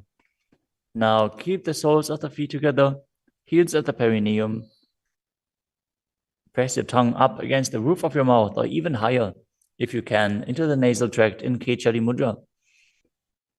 Gaze to your third eye. As you cover your mouth with the right hand, close the left nostril with the index finger. Inhale through the right nostril, close both nostrils, and then hold your breath. After you exhale through the left nostril, repeat on the other side in Abhyantara Kumbhaka. As you gaze to your third eye, visualize yourself as a Naghori.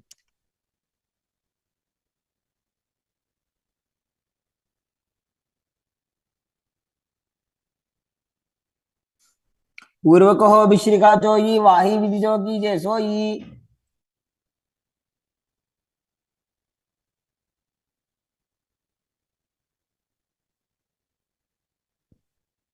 Next up is Kanadi Pavasana. Bring the feet together in front, with the toes together and the heels apart. Place your elbows onto the heels as you rest your chin on the palms. Gaze to the tip of your nose and engage Uddiyana Bandha and Mula Bandha. As you perform Rechaka Kumbhaka, fully exhale and hold your breath in the exhaled state as you visualize yourself as a female elephant drinking water.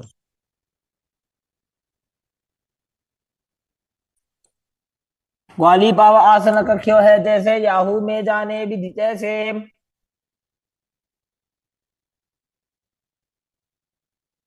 Next up is Padasana. Now sit with the knees raised, arms between the thighs and calves, and interlace your fingers as you lift your feet off the mat. Gaze to the nose and visualize Swamiji in your inner space as you perform the Mula Bandha.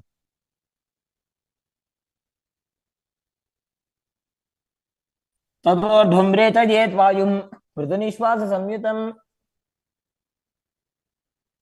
The next asana is Gopi Chandasana.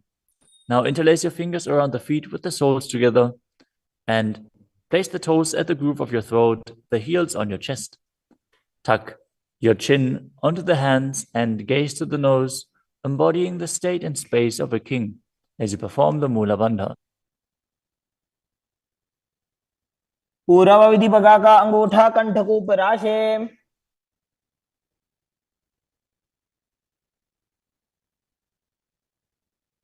The next asana is Uddarasana. Now sit with the soles of the feet together, insert your hands underneath the legs as you hold the feet with interlocked fingers. Bring your feet up to the chest, bring your head down and touch the chin to the soles as you gaze to the tip of the nose and visualize your body free from any defects. दोवो बगदली संपुटटाने उभय हस्त करी उरद हिताने।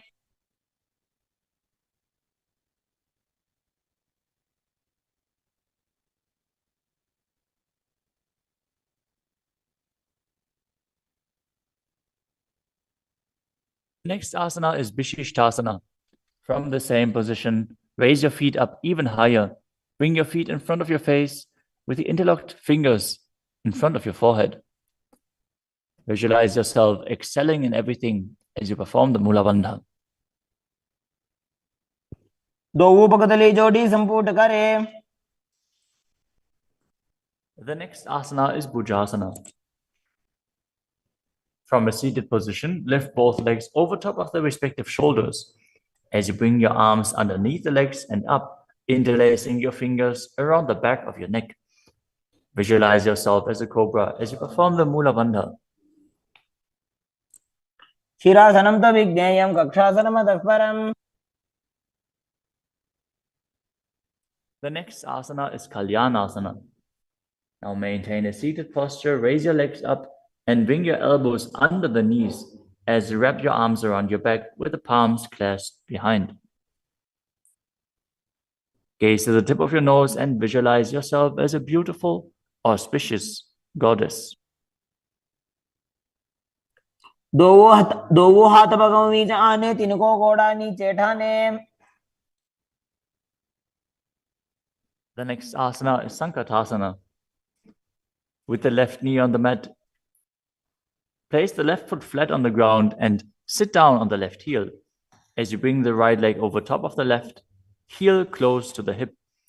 Visualize yourself as a swan as you perform the Ujjayi Pranayama, making an ocean-like sound with your mouth as you perform the Mula Bandha. वामपादं चितेन मूलं संन्यस्य धरणीतले।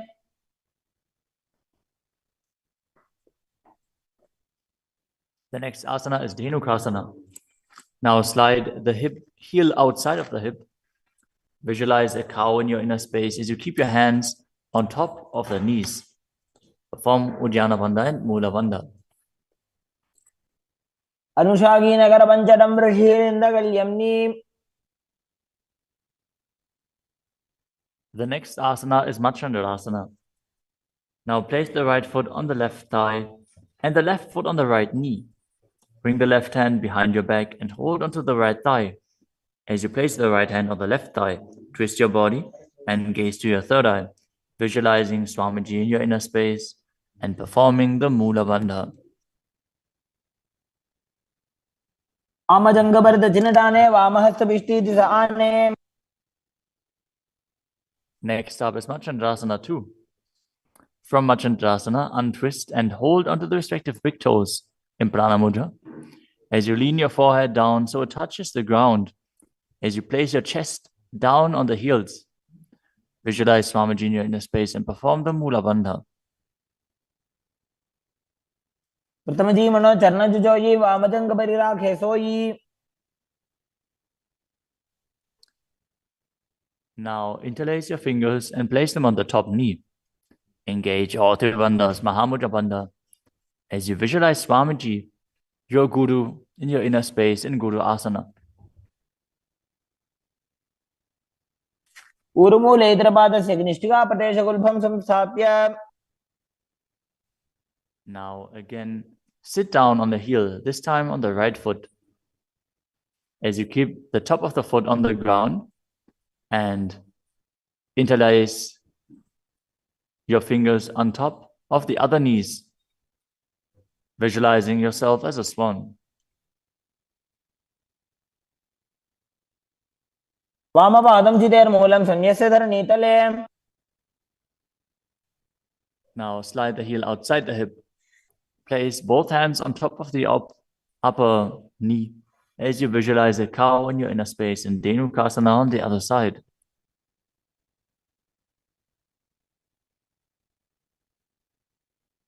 अनुशाखिनगरपञ्चडं ऋषीलिन्दगल्यम्नि.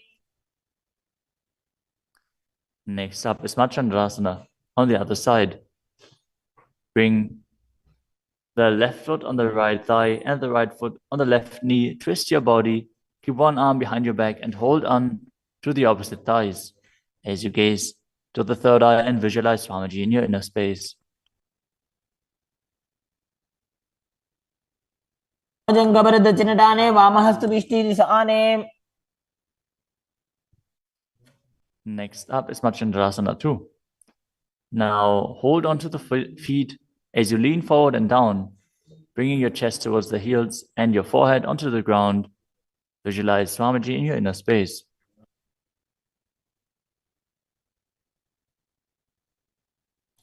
प्रथम जी मनो चरण जुजोई वामजंग परिराखे सोई.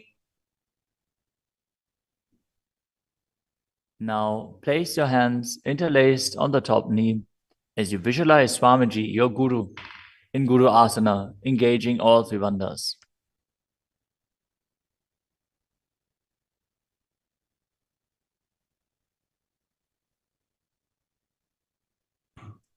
प्रथम जी मनो चरण जुजोई वामजंग परिराखे सोई. The next asana is Pashasana. Now sit with the feet flat on the ground, knees against your chest, with the hands holding onto the opposite knees. Keep your thighs together, spine straight, the tongue pressed against the roof of your mouth in Kechari Mudra as you gaze to your third eye and visualize Swamiji in your inner space. पादतले भूमो निधाय जान निवृषि निधाय. The next asana is Bodhashukasana.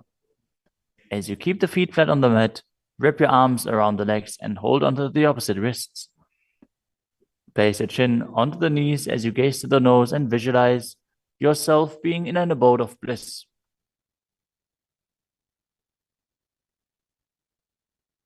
तो वो भगतली भूपरिधरे कोरमा हिरी ऐसे करे. The next asana is Kudakatasana. Maintain the same position, but place your arms under the knees and hold onto the opposite elbows. Gaze to your nose. Keep your tongue pressed up in Kechari Mudra, visualizing Swamiji in your inner space. दो वो हाथ पग बाहर लावे गोडा नीचे ले टहरावे. Maintaining the same hold beneath the knees, bring the right foot over top of the left so the heels cross with the toes pointing up. Gaze to your nose and visualize the great sage and Maharishi Sumati in Sumati Asana. मूलद्वारि धरती परिठाने डावा पग परिदच पद आने.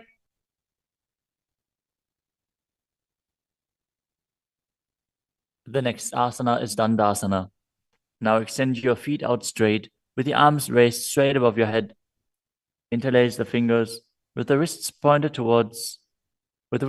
outwards as you engage all three bandhas. Gaze to the nose. Visualize Swamiji in your inner space. Perform Mahamudra Bandha. इदानीं गर्भिणीनां योगाभ्यासो यथा लघु.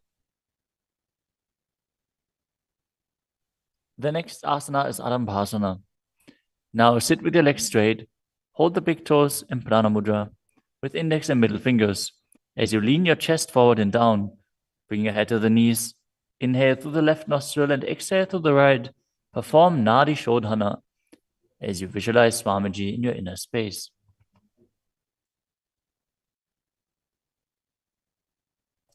दो पग मिलीवा पसारी पगा का अंगूठा पकड़ी लीला टकोड़ा लगावे. The next asana is Bhidokasana. Now sit with the legs straight. Extend the knees slightly up.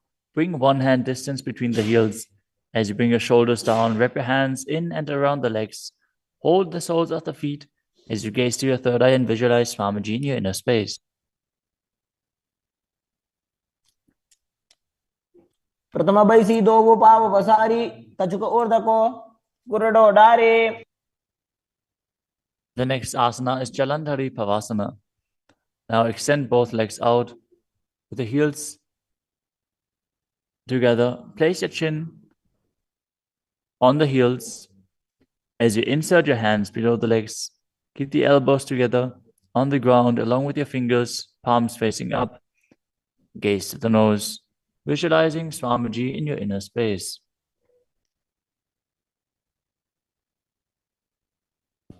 दो एड़ी मेली कह दीजिए हाथ पसारी. The next asana is Urdhva Paschimottanasana. As you sit with the legs extended, lift one foot behind the neck. Lean forward and down as in Paschimottanasana. As you visualize Swamiji in your inner space. If you can't, bring your leg behind your neck.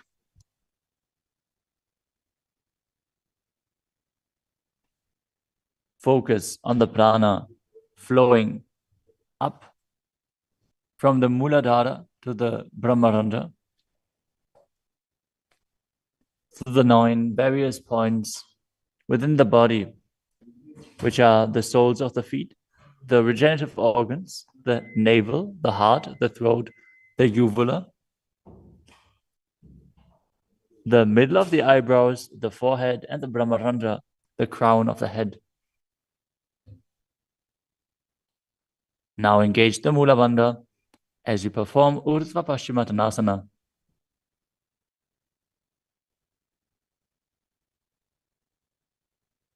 पश्चिमतानवत् संस्थितिं कृत्वा एकं पादं ग्रीवायां धृत्वा तिष्ठेत्.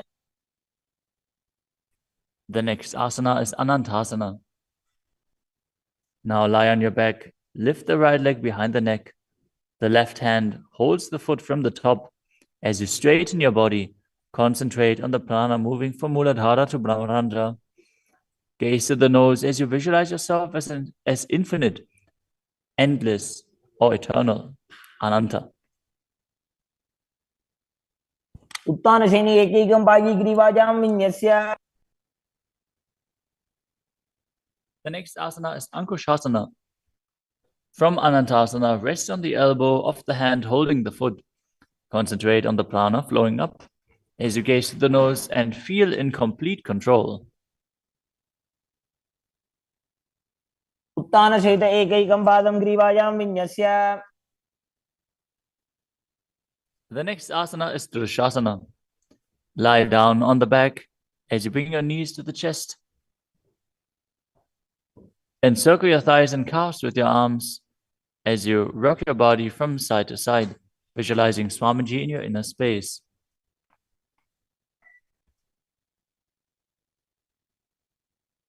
उत्तानशयनं जानुनि हृदयवष्टम्भ. Now bring the other leg behind your neck. Repeat Urdhva Paschimottanasana on the other side. Again, if you can't bring your leg behind your neck, just pull it up as high as you can and then lean forward. Hold on to the foot.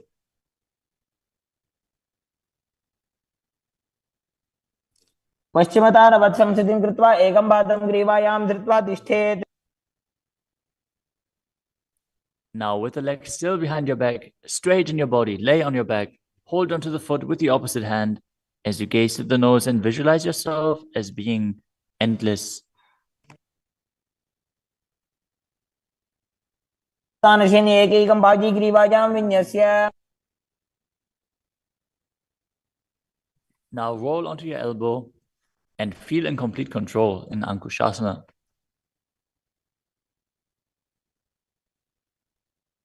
उत्तानशयते एकैकं पादं ग्रीवाजां कुर्वन्.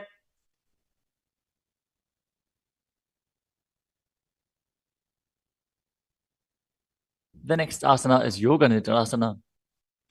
As you lie on your back, lift your legs one by one up behind your head. Hold your hands behind your back as you gaze to the nose. Visualize Swamiji in your inner space and focus on the upward flowing prana. पादाभ्यां वेष्टयेत् कण्ठं हस्ताभ्यां पृष्ठबन्धनम्. The next asana is Atmadhammasana. While laying on your back, raise your legs towards your head, wrap your hands around the legs and interlace your fingers behind your neck. Gaze to the nose as you visualize Lord Vishnu blessing you from within.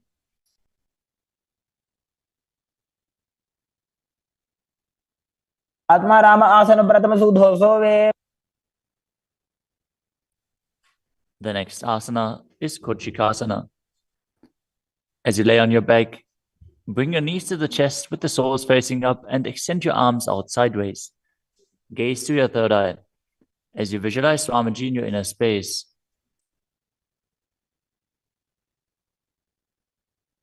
हाथ सीधा सा करे 300 उभय से पा करे.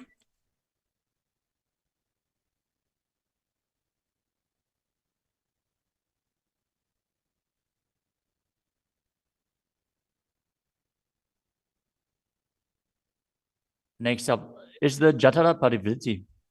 This asana consists of 3 steps. We are going to perform all 3 steps and then repeat them on the other side. Let us first enter a neutral position, which is laying on your back with the knees to your chest and the arms reaching out to the sides at shoulder level. Now visualize Swamiji in your inner space, perform the Mula Bandha and focus on the upward flowing prana in Pratyahara Kumbhaka. As you perform the first step, which is bringing one knee to the side onto the ground while extending the other leg down. Now bring both knees bent to the side.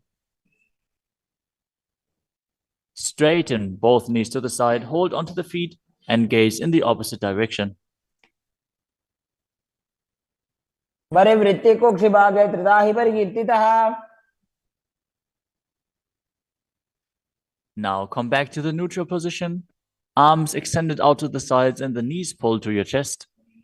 As you drop the other knee towards the ground, extending the other leg down. Now bring both knees to the side and extend both knees to the side, gazing in the opposite direction. परिवृत्ति कोक्षिभागे त्रिधाहि परिकीर्तितः. Next up is the Dvipadapitam.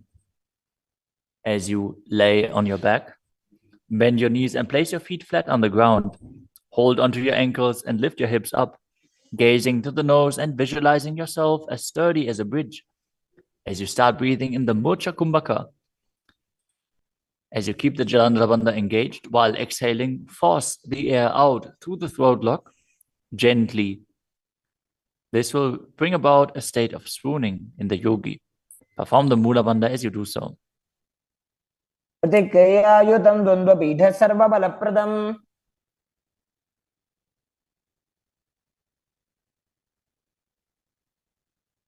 Next up is Palyankasana. Laying on your back with the feet flat on the mat, bring your arms over your head and place your hands flat on the mat as well, with the fingers pointing towards your feet. Lift your entire body up off the ground as you visualize yourself as sturdy as stone furniture. Breathe through your nose in Sahaja Kumbhaka as you perform the Mula Bandha. उत्तानशयनं हस्ततलाभ्यां भूमिमवष्टभ्य. The next asana is Shvatanasana. Lay on your back with the knees to your chest. With the hands on the respective shoulders, move your hips in a circular motion and visualize that you're a dog playfully laying on its back. Perform the Mula Bandha as you do so. शवत् शरीरं संस्थाप्य जानुनी सम्मील्य नाभवानीय. Next up is the Viparita Karani. Lie supine, raise your hips and legs up as you extend your hands down on the mat below, helping you balance your body as your legs are raised up.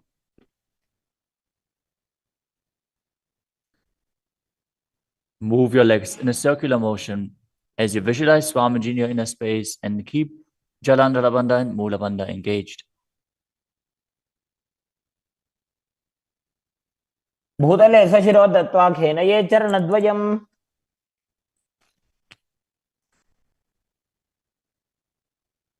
Next up is the Viparita Karani too.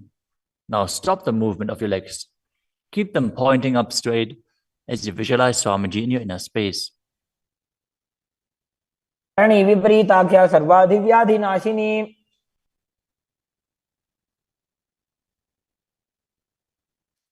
Next up is Langalasana. As you lay on your back, lift your hips and take your feet over the head with the toes on the floor. Stretch your hands out on the ground behind your back. Clasp your palms, rest on your neck and shoulders. As you visualize yourself as a plow, breathe in Mocha Kumbhaka with Jalandhara Bandha and Mula Bandha engaged. दिवा कंठेन भूमिं विष्टम्भ पादाग्रद्वयम् ऊर्ध्वमुन्नयेत्.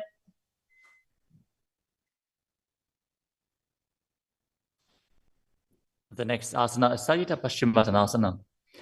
As you lie on your back in the same position, bring your hands to the feet. Pull your thighs to the chest and hold on to the toes as you keep your arms and legs straight. This is one of the 84 different asanas revealed directly by Lord Paramashiva himself. Visualize Paramashiva as you perform Jalandhara Bandha and Mula Bandha.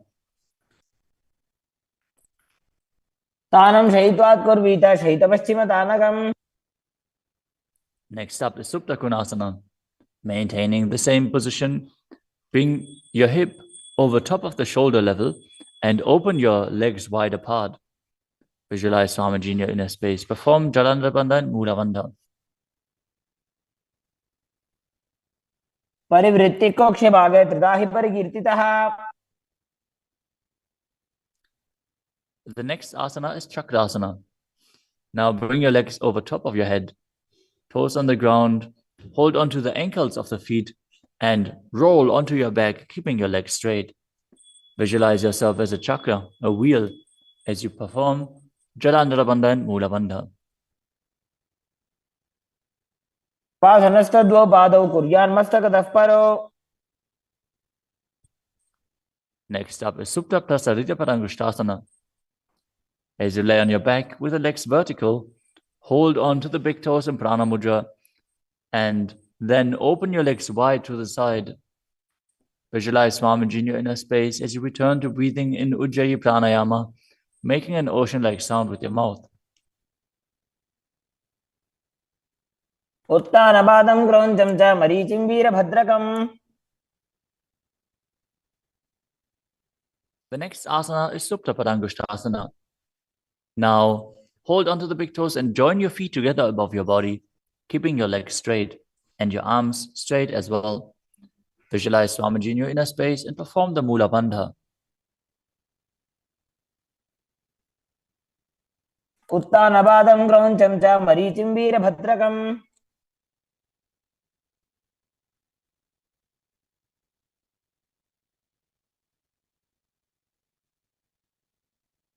The next asana is Matsyasana. From Supta Parangushtasana, move your legs into Padmasana and lay on your back, holding onto the opposite elbows over your head. Gaze to the nose and visualize Matsya, the fish avatar of Vishnu. Matsyasana. मुक्तपद्मासनं कृत्वा उत्तानशैलं चरेत्.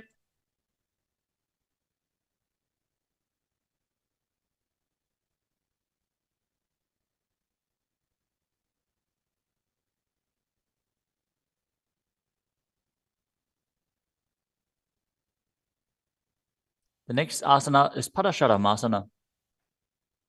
Laying on your back with the legs in Padmasana, place the backside of the right hand onto the left palm.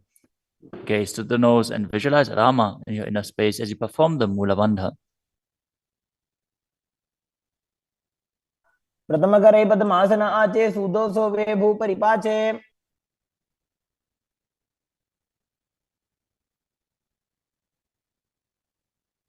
The next asana is Sarvangasana. While laying on your back, legs in Padmasana, lift your hips and legs up. Bring your hands to the hips, supporting you with the elbows on the floor.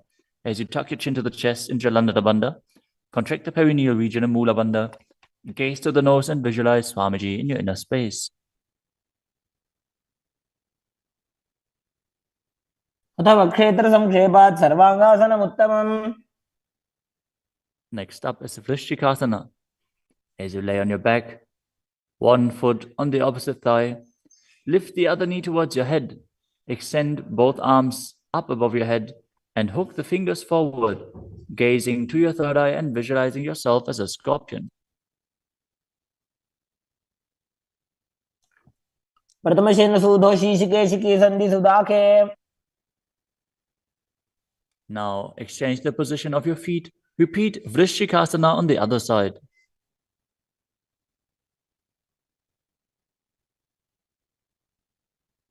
प्रथमशेन सूधो शीशिकेशिकी संधि सुदाखे. The next asana is Vrishapadakshipasana.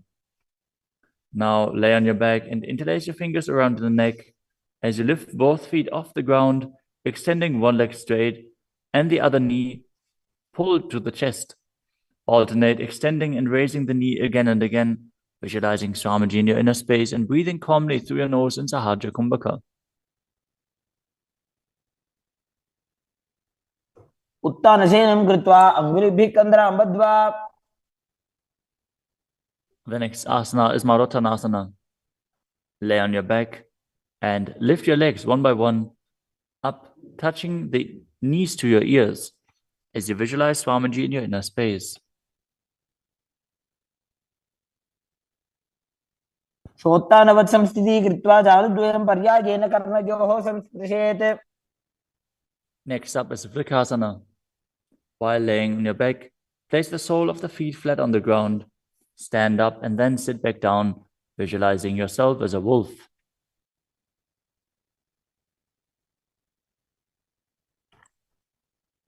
अथ उत्तानशयनं कृत्वा पादतलाभ्यां भूमिं धृत्वा. The next asana is Luddhasana. Lay on your back and quickly throw your legs up above your head. Completely roll over. Repeat this again and again, visualizing Swamiji in your inner space. Finish in a prone position. उत्तानशयनं पादौ शिर उल्लङ्घ्य. As you lay flat on your belly with the toes extended and the hands on the ground by your shoulders, contract your lips and make the sound of a flute, whistling while inhaling in Saladhasana Pranayama. Visualize yourself as a chariot, carrying warriors into a battle for Dharma on your chariot back.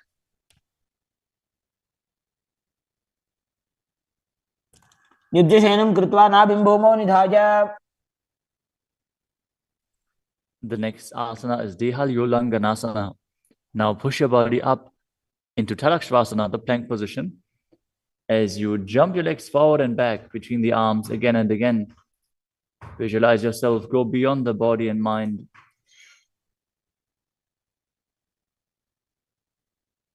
हस्तद्वयं बद्ध्वा तन्मध्यचरणद्वयम् उड्डानैव बहिरानीज्य. The next asana is Jatyasana.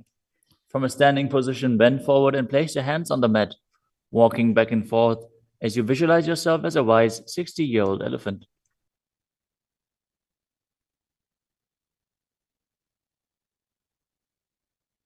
अथ जात्यासनं वक्ष्ये येन जातिस्मरो भवेत्.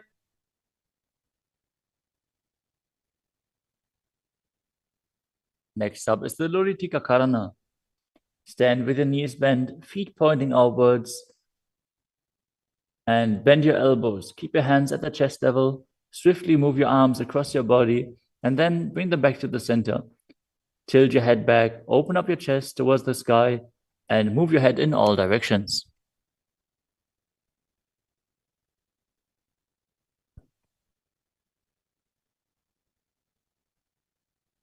The next asana is Sadapasana.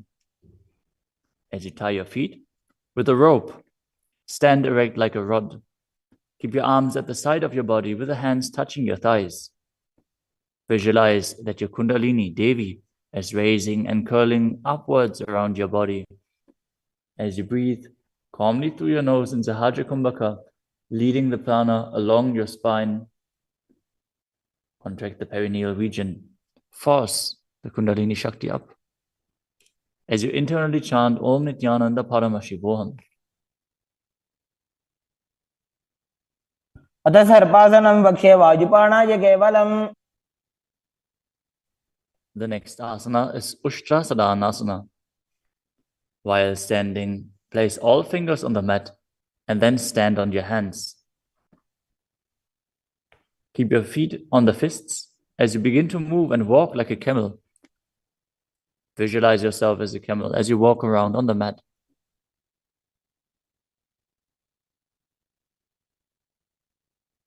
मुष्टिकनिष्ठिका प्रदेशेन भूमौ निधाय उपरि पादतले संस्थाप्य. The next asana is Ashvasana. Maintain the same position. Walk around on the hands as you visualize yourself as a horse.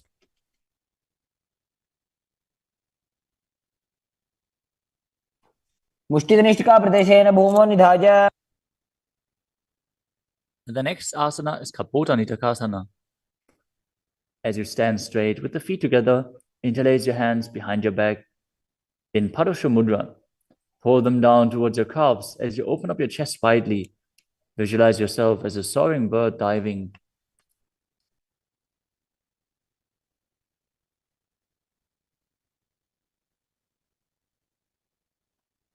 पादतले भूमौ निधाय.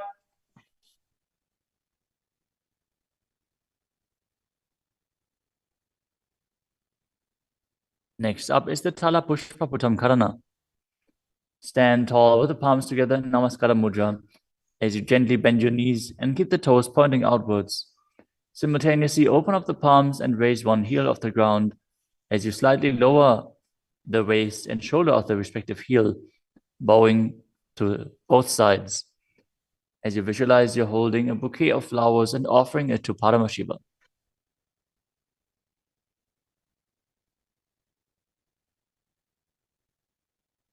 Next asana is Khadgasana.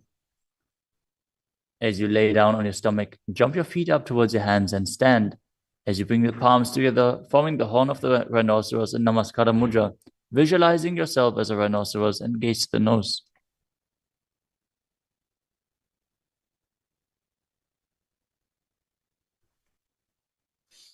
लुजसरतमासनं कृत्वा पादतलाभ्यां भूमिम् अवष्टभ्य.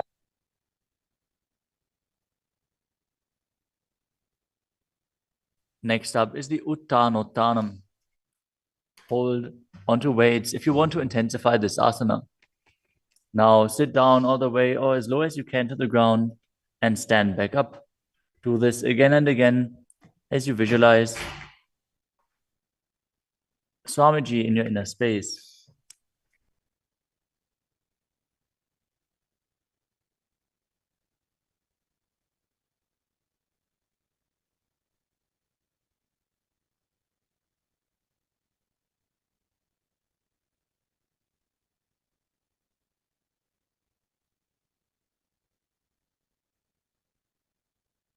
पुनः उत्थातव्यम् असितव्यम् इति उत्थानोत्थानं भवति.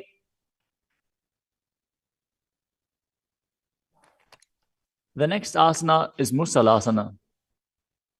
Now stand up straight, raise your arms up over your head and jump repeatedly as you visualize yourself as a mace. तरलं स्थित्वा ऊर्ध्वं बाहु नयेत्.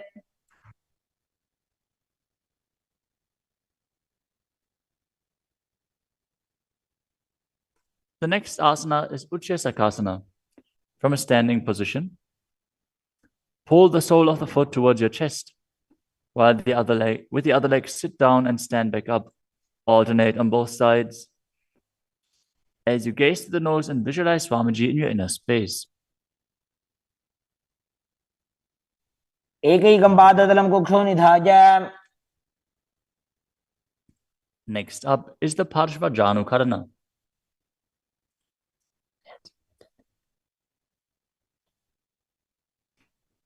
Now stand and keep one leg slightly bent with the toes pointing to the side.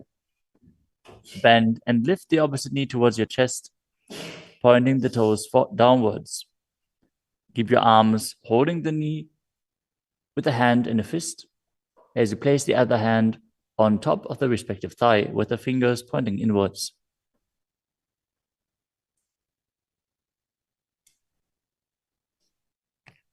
The next asana is Tandavasana. You can hold weights to intensify this asana. Visualize yourself fiercely dancing as Lord Shiva as you stand on one leg with the opposite leg extended forward.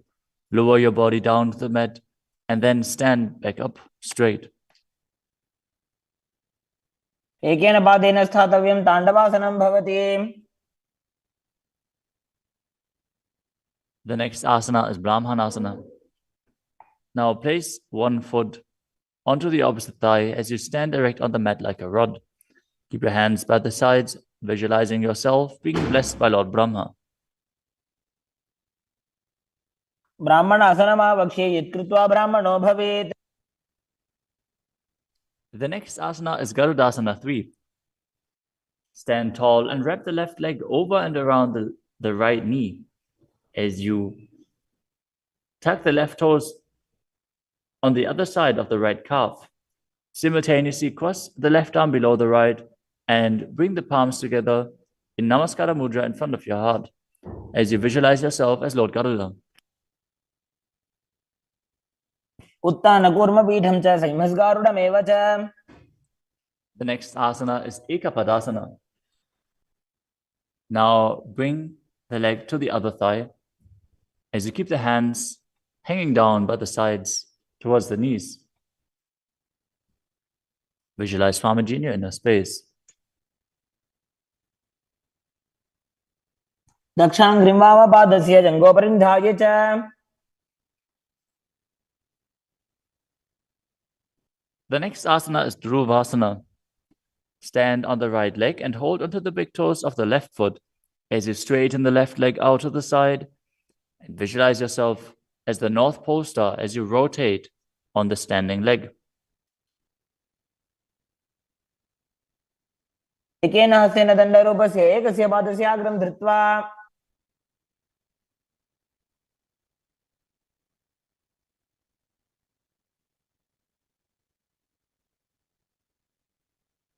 The next asana is Trivikramasana.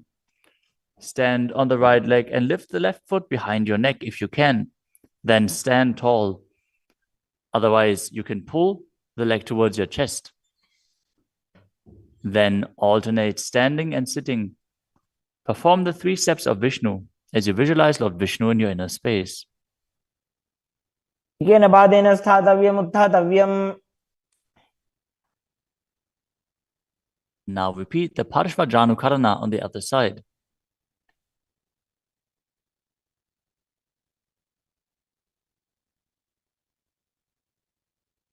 Now visualize yourself fiercely dancing as Lord Shiva as you repeat Tandavasana on the other side. पादेन स्थातव्यं ताण्डवासनं भवति. Now repeat Brahmanasana on the other side. ब्राह्मणासनमावक्ष्ये यत्कृत्वा ब्राह्मणो भवेत्. And repeat Garudasana 3 on the other side. उत्तानकूर्मपीठं च संहिमस्गारुडमेव च. Now bring your foot to the opposite hip with the hands hanging down as you repeat Ekapadasana on the other side. दक्षाङ्घ्रिं वामपादस्य जङ्घोपरिनिधाय च. Now hold on to the opposite foot, holding the big toe in Prana Mudra as you rotate your body on the mat, visualizing yourself as the North Pole Star in Dhruvasana. एकेन हस्तेन दण्डरूपस्य एकस्य पादस्य अग्रं धृत्वा. Now repeat Trivikramasana on the other side. Bring the other leg behind your neck if you can. Sit down and stand back up while visualizing Lord Vishnu blessing you from within. ग्रीवायां पादं संस्थाप्य स्थातव्यम् उत्थातव्यं त्रिविक्रमासनं भवति.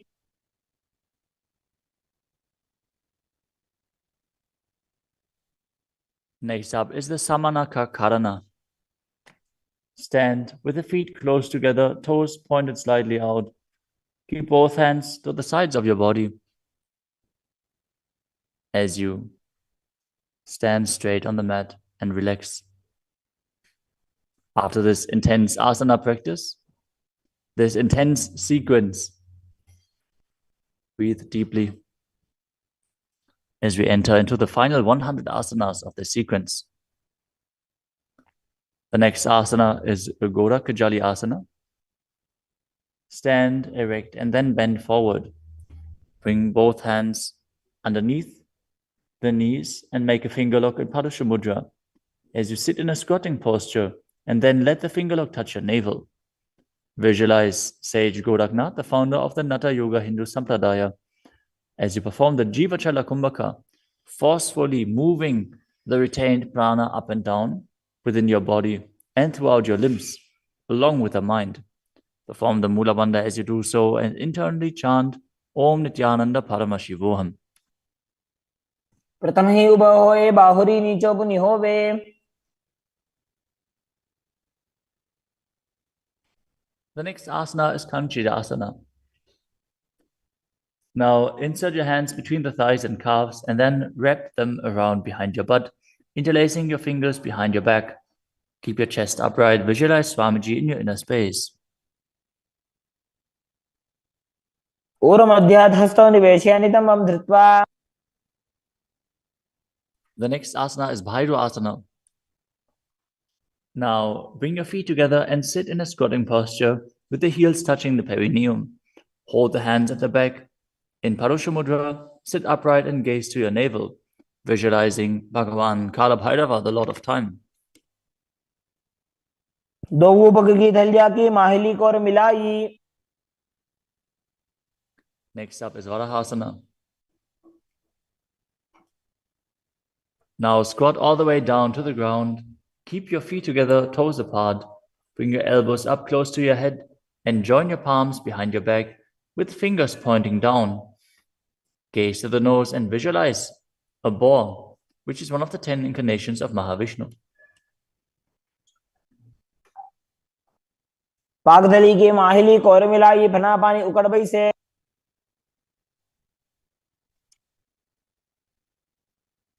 The next asana is Pripitasana.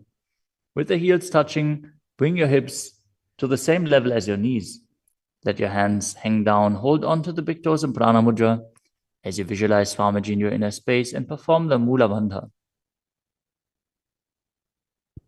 पार्श्वद्वयं मील्य स्थित्वा नितम्बं जानुप्रदेश आनीय. Next up is Bakasana. Now place your hands on the mat, fingers wide, and place your knees onto the back of your arms with the eyes forward. Lean forward and down, lifting your feet off the ground as you visualize yourself as a crow.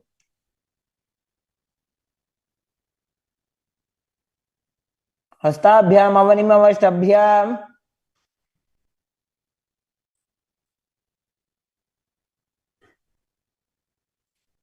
The next asana is Sushtanga Kapali Asana.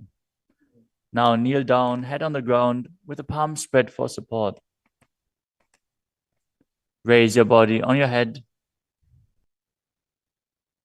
and place your legs into Padmasana as you gaze to the nose and visualize Swamiji in your inner space.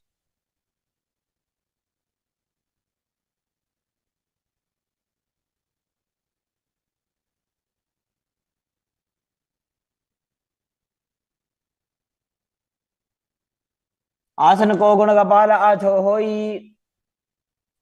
The next asana is Guptasana. Lower your body down onto the mat and sit in a kneeling position.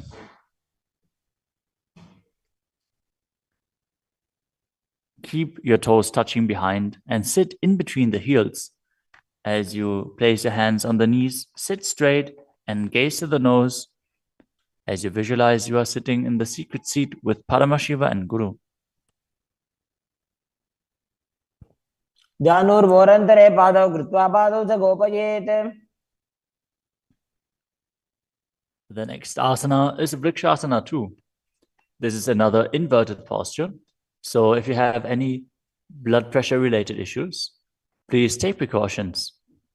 If you need aid in support performing this asana, if you have a partner available, they can aid you. Otherwise, you can use a wall for support. You can walk the wall up and down. This is a progression where you can increase your arm strength and finally be able to perform this asana yourself. Now, place your hands on the ground, shoulder width apart, and lift your body up straight into a handstand. Visualize you're a tree with deep roots into the ground as you breathe calmly in Sahaja Kumbhaka.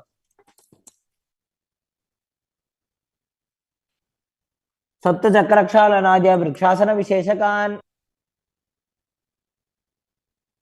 Next up is Shiva Asana. Move your hands closer together and again enter the handstand posture. Visualize Tejas energy is flowing to your third eye. As you gaze up to your third eye, the Tejas energy will rejuvenate your body. दो पग जोड़ी माही Gulf मिलाए. The next asana is Matsyasana too. Now visualize yourself as a fish as you enter a plank position. Lower your body down to the mat and push it back up again and again as you engage the Mula Bandha. दिव्यं शयनं कूर्परो पार्श्वभागायाम् ऊर्ध्वकृत्य. Next up is Sarpasana too. Lie prone on your belly with the hands on the hips and lift your chest to the left and right, visualizing and moving your body like a snake. Next up is Nidalambanasana. Lay prone on your belly with the hands in Padma Mudra, the lotus mudra, holding onto the chin. Keep the toes pointing backwards, feet together, as you feel self-supported and completely independent. The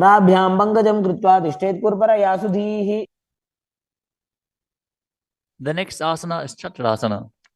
As you lay on your stomach, place your hands flat on the mat in front. Straighten your arms and bend your knees.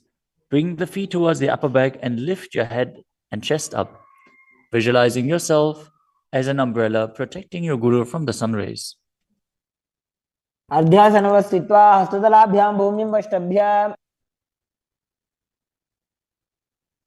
The next asana is Vajrasana. Now sit on the knees with the tops of the feet flat on the mat. Bring your butt onto the heels. Stretch your arms out in front and place the palms facing down as you bring your forehead to the mat. Gaze to the nose. Visualize yourself as Vajra, the weapon of Indra, symbolizing your indestructibility. इदानीं गर्भिणीनां योगाभ्यासो यथा लघु. Next asana is Meshasana. Now place your hands flat on the ground, shoulder width apart, and raise your hips up high into Gajasana. Then alternate striking the ground with your hands as you experience yourself as powerful as a ram. गजासन संस्थितो एकैकं बाहुं भूमौ ताडयेत्.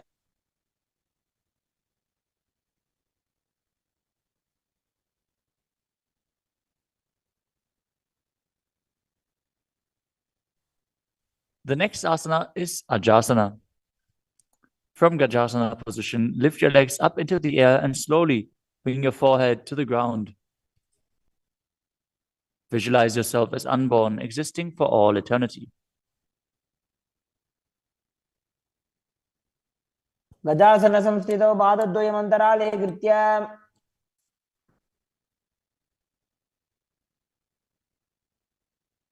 The next asana is Dhanantarasana. As you sit on your heels with the legs together, interlace your fingers around the toes, pull the feet towards your perineum, and then place your hands on the respective knees.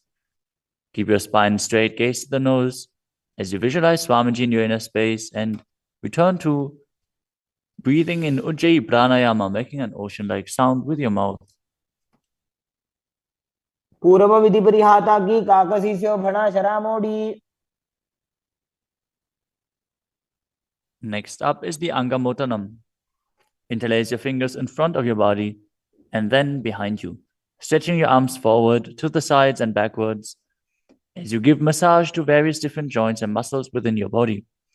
Visualize Swamiji as you do so. हस्तयोः अंगुले बद्ध्वा हस्तयोर्मध्यात् सर्वमंगं निष्कासयित्वा.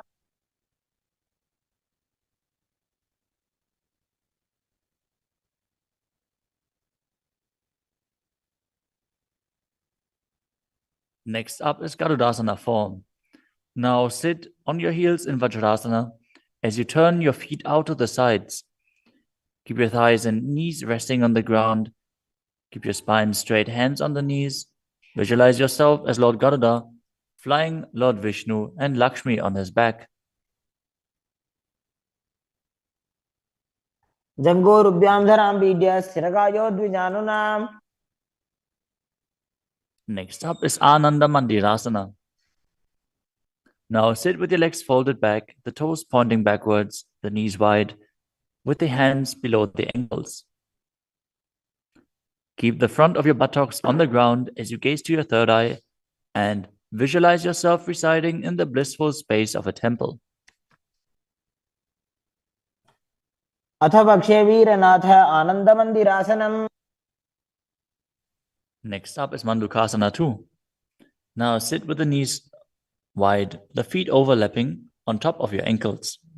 Keep your hands underneath the knees, gaze to the nose, and visualize yourself as a frog as you perform Uddiyana Bandha and Mula Bandha. पृष्ठं संपीड्य गुल्फाभ्यां जान्वंगे सवलयाकृतिः.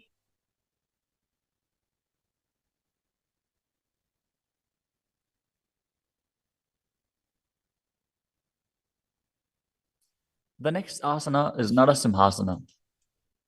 As you keep your toes on the mat with the heels up and together, place your perineum on top of the heels. Keep your palms on the ground with the fingers spread wide apart, thumbs touching the base of the hand, touching the toes. Gaze to your nose, stick your tongue out and exhale forcefully. Visualize Narasimha, one of the 10 avatars of Vishnu, as you perform the Mula Bandha. दो भणा पानी होए वैसे एड़ी Mailer गुदानी वैसे. The next asana is Vishrakasana. Sit on the toes and place your perineum on the heels as you separate your knees and place them on the ground. Make a hollow of your palms and place it on your mouth. Keep your thumbs under the teeth and close your lips. Gaze to your nose. Inhale through the right nostril and exhale through your mouth as per your capacity in Vishraka Pranayama. Visualize yourself as Devi, presiding over any and all minuscule fears you might have.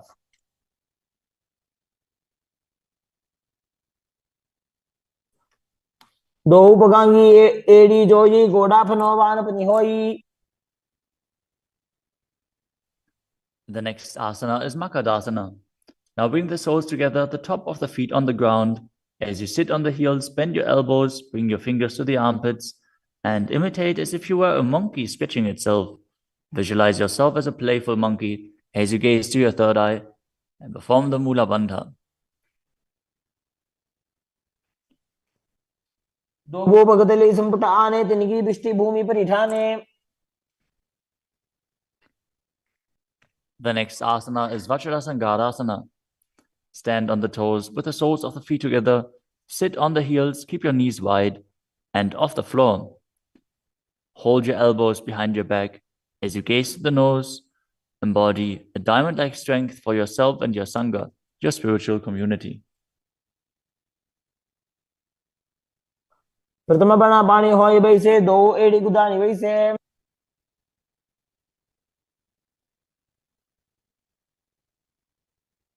The next asana is Kanjanasana. Now keep the toes down, ankles crossed behind, and sit on the heels. Place your palms on the mat to the sides as you gaze to the nose and visualize perfect health beyond any and all physical or mental ailments. सिञ्चनासनमावक्ष्ये यत्कृत्वा सुस्थिरो भवेत्.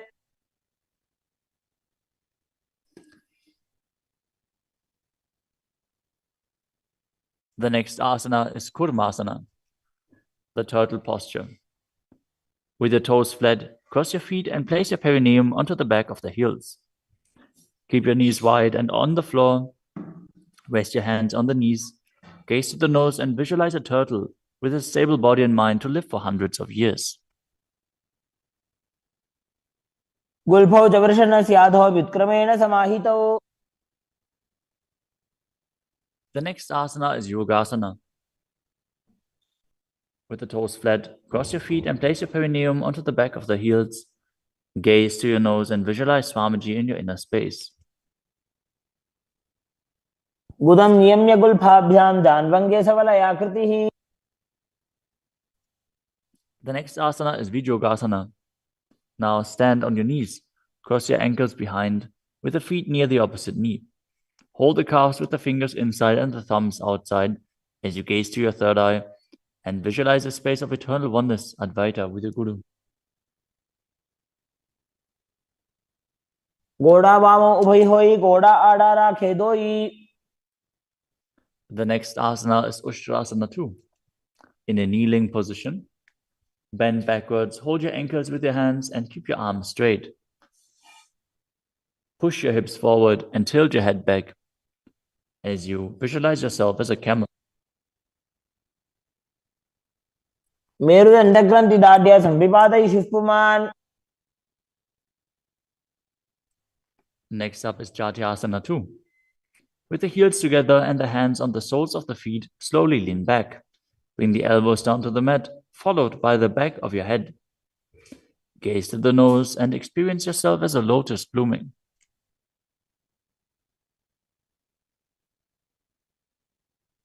दो एड़ी संपुट करे सोले मूल द्वारित हृदरे.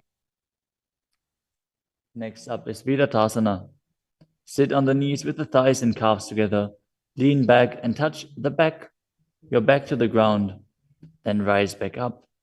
Do this again and again as you visualize the healing and liberation of all causal, subtle forms of your body.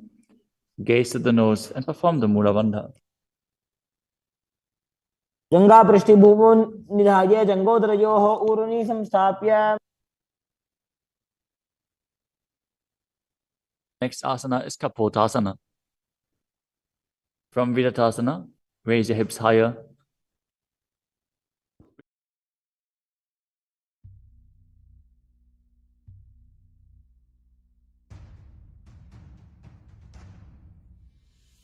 Sit as Paramashiva. Inhale and exhale deeply. Om Nithyananda Paramashivoham. Om Nithyananda Paramashivoham. Om Nithyananda Paramashivoham. Om Nithyananda Paramashivoham. Om Nithyananda Paramashivoham. Om Nithyananda Paramashivoham. Om Nithyananda Paramashivoham. Om Nithyananda Paramashivoham.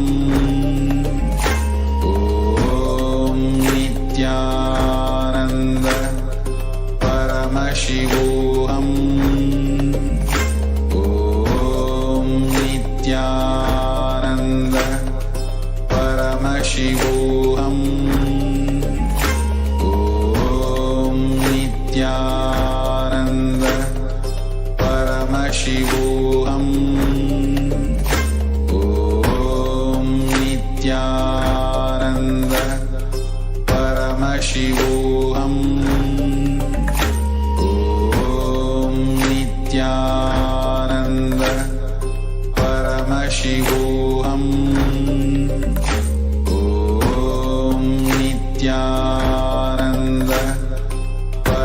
Paramashivoham.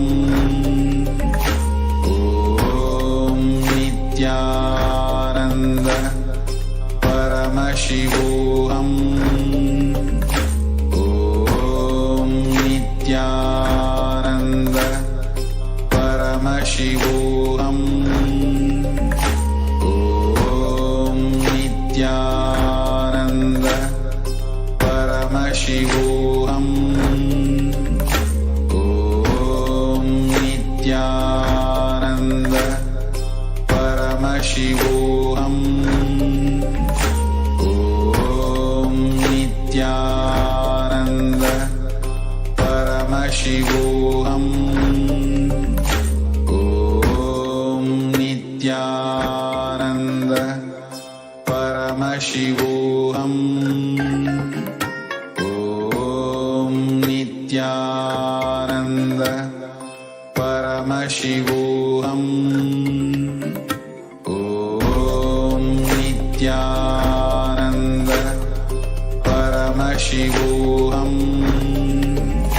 Om Nithyananda Paramashivoham. Om Nithyananda Paramashivoham. Om Nithyananda Paramashivoham. Om Nithyananda Paramashivoham. Om Nithyananda Paramashivoham. Nithyananda, sorry for the technical glitch. Now let's continue with the sequence of the Dvitiya Vinyasa Krama with Kapotasana. Now from Viratasana, raise your hips up higher, bring the forearms on the mat and hold the back of the heels, bringing the head between the feet. Visualize yourself as a beautiful dove. Merudandagranthi Dadya Sampipadai Shuppuman. Next asana is Virasana. Now stand up on the knees with the toes tucked and the arms holding opposite hands. Gaze at the nose in Shambhavi Mudra as you visualize receiving a boon from Paramashiva.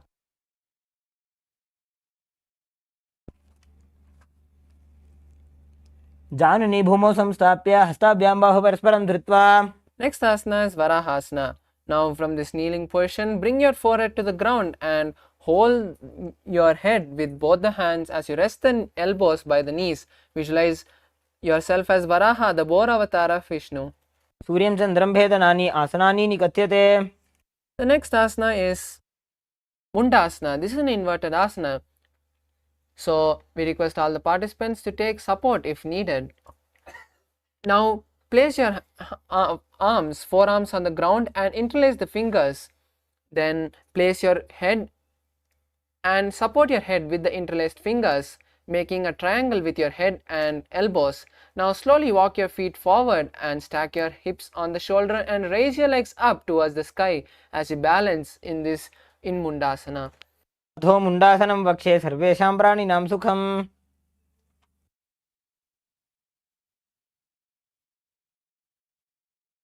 Next asana is Andasana. Now from this seated position, bring your forehead to the ground and cover the ears with your hands. Visualize Swamiji in your inner space and gaze at your nose.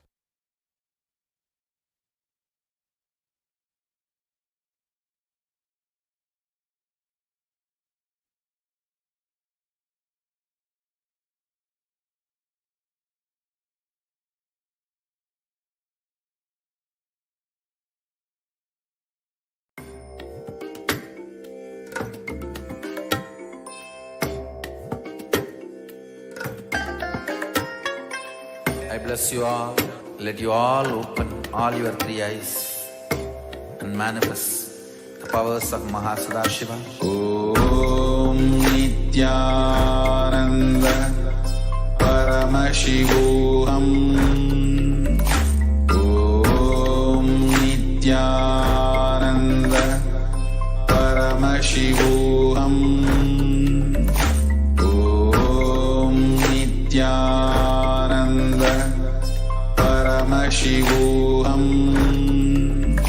Om Nithyananda प्रथम भगदले प्रमतारामे कोरमाहिनी उभे मिलावे ॐ नित्यानन्द परमशिवोऽहम् ॐ नित्यानन्द परमशिवोऽहम् ॐ नित्यानन्द परमशिवोऽहम् ॐ नित्यानन्द परमशिवोऽहम् ॐ नित्यानन्द परमशिवोऽहम् ॐ नित्यानन्द परमशिवोऽहम् ॐ नित्यानन्द परमशिवोऽहम् ॐ नित्यानन्द परमशिवोऽहम् ॐ नित्यानन्द परमशिवोऽहम्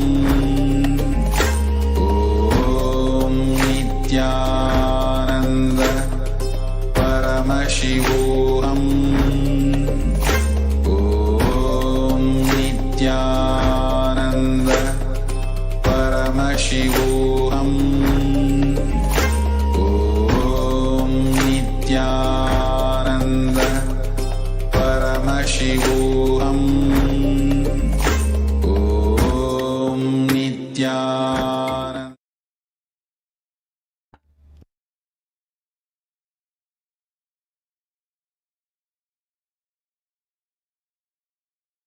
The next asana is Viparita Shalabhasana. Now lie on your belly and extend the arms and legs out, lifting the legs and arms off the ground as you balance in Viparita Shalabhasana, visualizing yourself as a locust.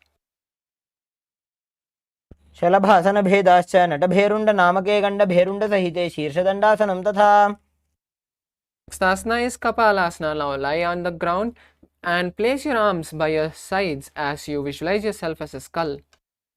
पालं भूमौ निधाय The next asana is Akasha Kapotasana. Now from this lying down position, lift your legs off the ground and bend it forward as you place the legs by your head in the front of the mat. Balance with your arms behind as you visualize yourself as a dove. त्रासने स्थित्वा चरणौ भूमेरुत्थाप्य मस्तकोपरि नीत्वा Next asana is Chatakasana. Now come to a seated position and sit on your heels. Place your forearms on the ground and visualize yourself as a bird.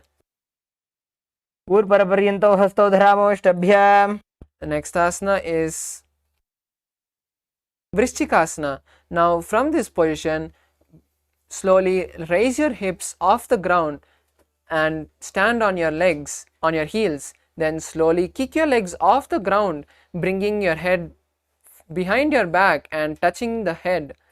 Balance in this asana as you visualize yourself as a scorpion. क्षेव पुच्छप्रतिमाङ्घ्रिपार्श्वे धृत्वा स्वशीर्षे चिबुकं विधार्यकौ Now relax. Now be seated on your heels and slowly move the right heel outside of the under the perineum and place your hands on the mat as you visualize yourself as a bull. याम्य गुल्फे पादमूले वामभागे पदेतरं विपरीतं स्पृशेत् भूमिं वृषासनमिदं भवेत् Next asana is Lolasana. Now place your hands flat on the mat and lift your legs off the ground as you balance only on your hands. Visualize Swamiji in your inner space. लोलासनं सदा कुर्यात् वायुलोलापघातनात् Next asana is Vrishasana on the other side. Now sit on your heels and slowly slide the left heel outside of the perineum. Visualize yourself as a bull.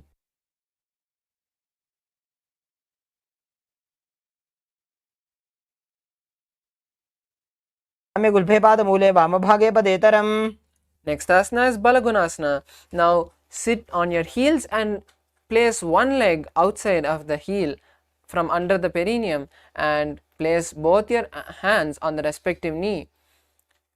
Visualize Balaguna in your inner space.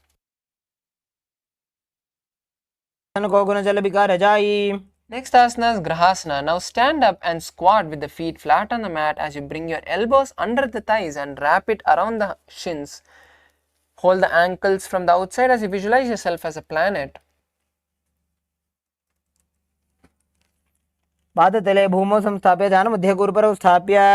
The next asana is Balagunasana on the other side. Now place the right toe on the ground and sit on the heel of the right foot as you place the left foot on the mat on the ground with the knees raised towards the chest.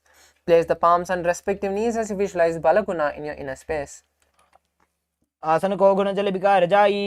Next asana is Utkatasana. Now sit on your heels and place your hands on the respective knee. Visualize Swamiji in your inner space. Next asana is Vajrasangrasana 2. Now spread the knees wide apart and cross the hands behind the back holding the opposite elbow. Visualize Swamiji in your inner space. Next asana is Anilasana. Now squat on your feet flat and place your palm under your legs, under the respective leg, as you gaze at the tip of your nose and visualize Swamiji in your inner space. Next asana is Padukasana. Now stand up straight and bend down, placing your palms under the feet and holding the sole of the respective feet. Start walking back and forward on your mat, visualizing yourself wearing padukas. The next asana is Kukkutodhanasana. Now place your palms flat on the ground and start kicking your legs off the ground and let it land back on the mat. Visualize yourself as a rooster. The next asana is Viparita Nrityasana. Now place your hands on the mat and raise your legs up into a handstand. Start shaking your legs and dance in this handstand posture as you visualize Swamiji in your inner space.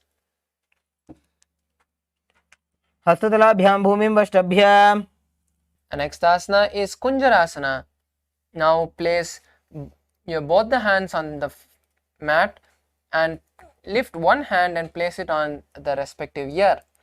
Gaze down as you visualize Swamiji in your inner space. Next asana is Kunjarasana on the other side. Now switch the hand touching the ear and visualize Swamiji in your inner space. Next asana is Kadambasana. Now squat with your feet flat on the mat and hold the respective ankle. Visualize yourself as a tree. Next asana is Pavanamuktasana. Now sit with on the mat with your feet flat and hold the opposite knee with both your hands and pull it towards your chest. Visualize the excess vata leaving your body.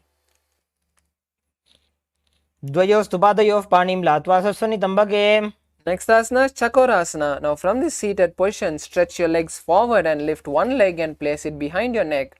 Place both the hands on the mat as you lift your body off the ground and balance, visualizing yourself as a source of energy. The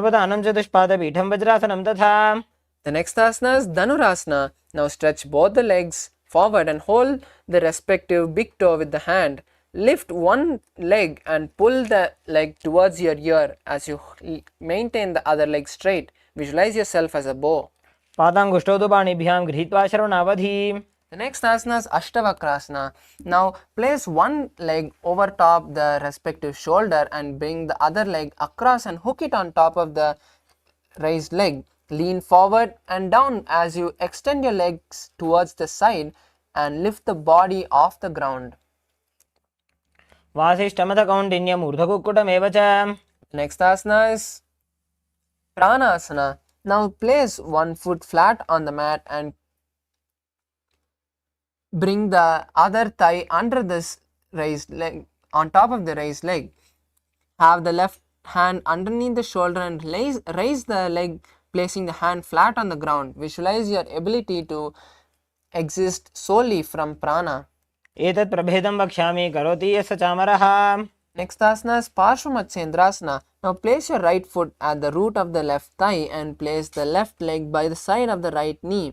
Hold the left hand by the right and twist your body. पार्श्वाभ्यां धृत्यते यास्तु पार्श्वमत्येन्द्रमुत्तमम्.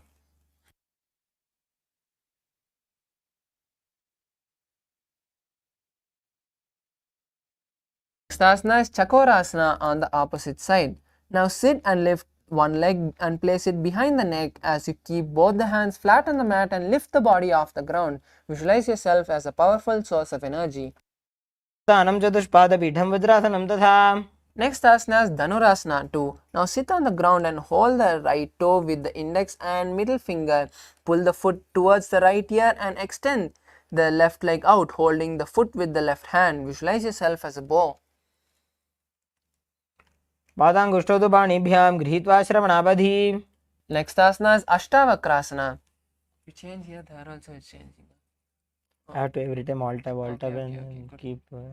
Now lift the right leg over top the right shoulder and bring the left foot across and hook it on top of the right foot. Lean forward and lift the body off the ground as you extend the legs out towards the right side.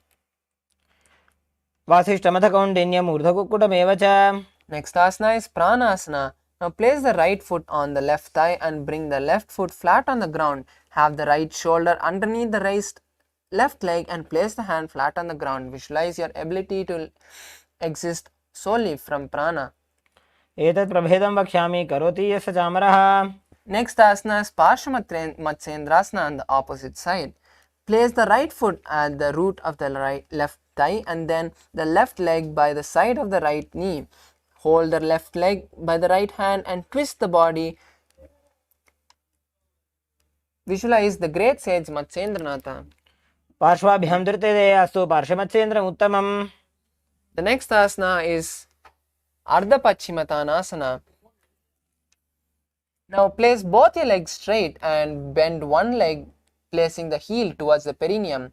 Hold the straight leg with both the hands and bend forward, touching your forehead to the knee. Visualize Swamiji in your inner space. एकं पादं प्रसार्य एकं पादस्य पार्श्वनासीवनी सम्पीड्य. The next asana is Kraunchasana. Now from Ardha Paschimottanasana, fold the bent leg and place the heel by the hip. Raise the straight leg towards the sky and hold it with both the hands, placing your forehead on the knee. Visualize yourself as a crane. वासिष्ठमथ कौण्डिन्यम् ऊर्ध्वकुक्कुटमेव च. Next asana is Ardha Paschimottanasana on the opposite side. Now bend the other leg and place it by the perineum as you bend forward and hold the stretched leg with both the hands, placing the forehead on the knee. Visualize Swamiji in your inner space. एकं पादं प्रसार्य एकं पादस्य पार्श्वनासीवनी सम्पीड्य. It's already 50.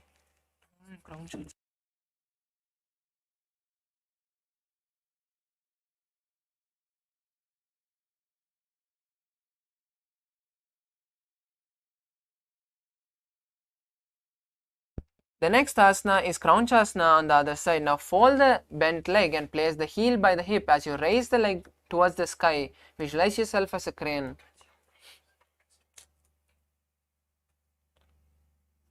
उत्तानपादं क्रौञ्चं च मरीचिं वीरभद्रकम्. Next asana is Swastikasana. Now place the right leg on top of the left leg as you visualize yourself as the embodiment of good fortune and peace.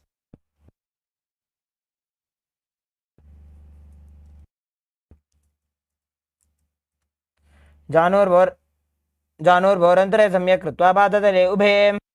The next asana is Ghorakasana. Now cover the respective ankle with the respective hand as you visualize the great sage Goraknatha in your inner space. जानोर्भोरन्तरे पादौ उत्तानो व्यक्तसंस्थितौ. Next asana is Bhagasana 2. Now from the same position, place the raised leg on top of the opposite thigh and perform the Shanmukhi Mudra, which is closing your mouth with the little and ring finger, closing the nose with the middle finger, closing the eyes with the index finger and the ears with the thumbs. Visualize Swamiji in your inner space. वामपार्श्वगुदं संस्थाप्य दक्षाङ्घ्रिवामजगने. Next asana is Yogasana. Now place the hands by the hip and perform Padmasana as you visualize Swamiji in your inner space. उत्थानौ चरणौ कृत्वा संस्थाप्योपरि जानुनोः. Next asana is Urdhva Kukutasana. Now roll the hands onto the mat and lift your body off the ground as you visualize yourself as a rooster. वासिष्ठमदकौण्डिन्यम् ऊर्ध्वकुक्कुटमेव च. Next asana is Siddhaharatilyasana. Now place your hands between the gap of the calves and thighs and do not lift your body off the ground. Visualize Swamiji in your inner space. प्रथम पद्मासन को करें, हस्तुदो गोडासन जिधरे. Next asana is Hamsasana. From this asana, now lift your body off the ground and visualize yourself as a swan. Kukkutasana स्थित्वा स्कंदपर्यन्तं ऊरोनि नीत्वा. The next asana is Karmukasana. Now from Padmasana, place the hands between the thighs and calves, and while being seated, raise your hands behind your body.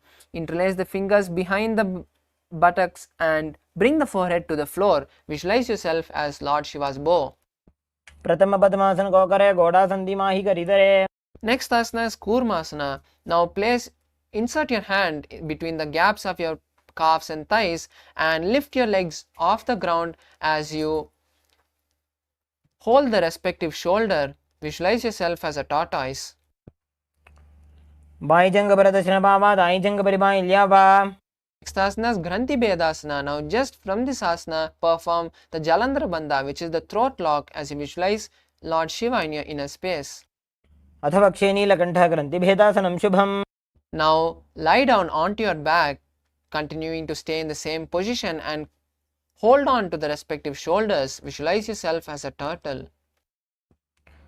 कुक्कुटासनबन्धस्थं कराभ्यां धृतकन्धरम्.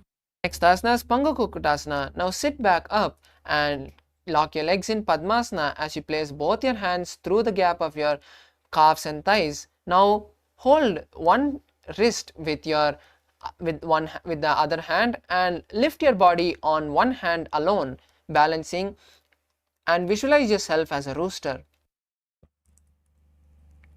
कुक्कुटासनं स्थित्वा एकेन हस्तेन अन्यस्य मणिबन्धं धृत्वा.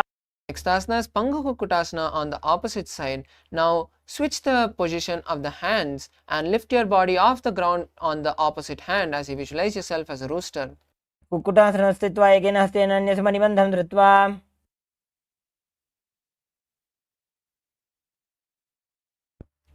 Next asana is Gridrasana. Now place the elbows on the soles and interlace the fingers. As you place the chin on the interlaced fingers, visualize Swamiji in your inner space. जानुर्वोरन्तरे पादौ उत्थानौ व्यक्तसंस्थितौ. Next asana is Padmasana tree. Now stack the palms and place the stacked palms in front of your navel as you visualize Swamiji in your inner space. उत्थानौ चरणौ विधाय विधिवत् शक्तिस्थितौ योगिरात्. Next asana is Padmasana 4. Now place the hands on the respective palms on the respective knees as you visualize Paramashivam in your inner space.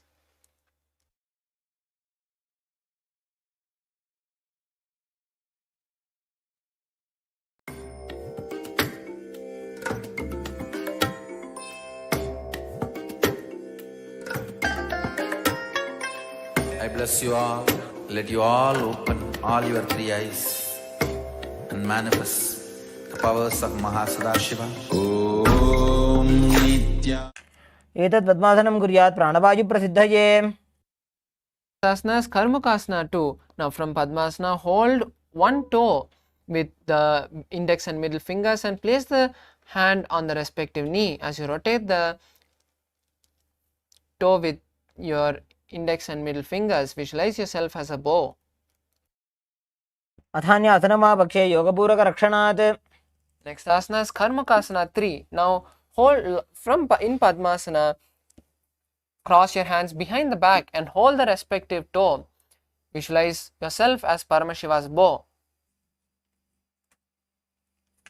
कार्मुकासनमाक्षित्य उदरे पूरयेत् सुखम्. Next asana is Dridasana. Now visualize yourself continuing to stay in the same position. Visualize yourself as Paramashiva's third eye. ऊरुभ्याम् उपरि स्थाप्य पादयुग्मं प्रयत्नतः.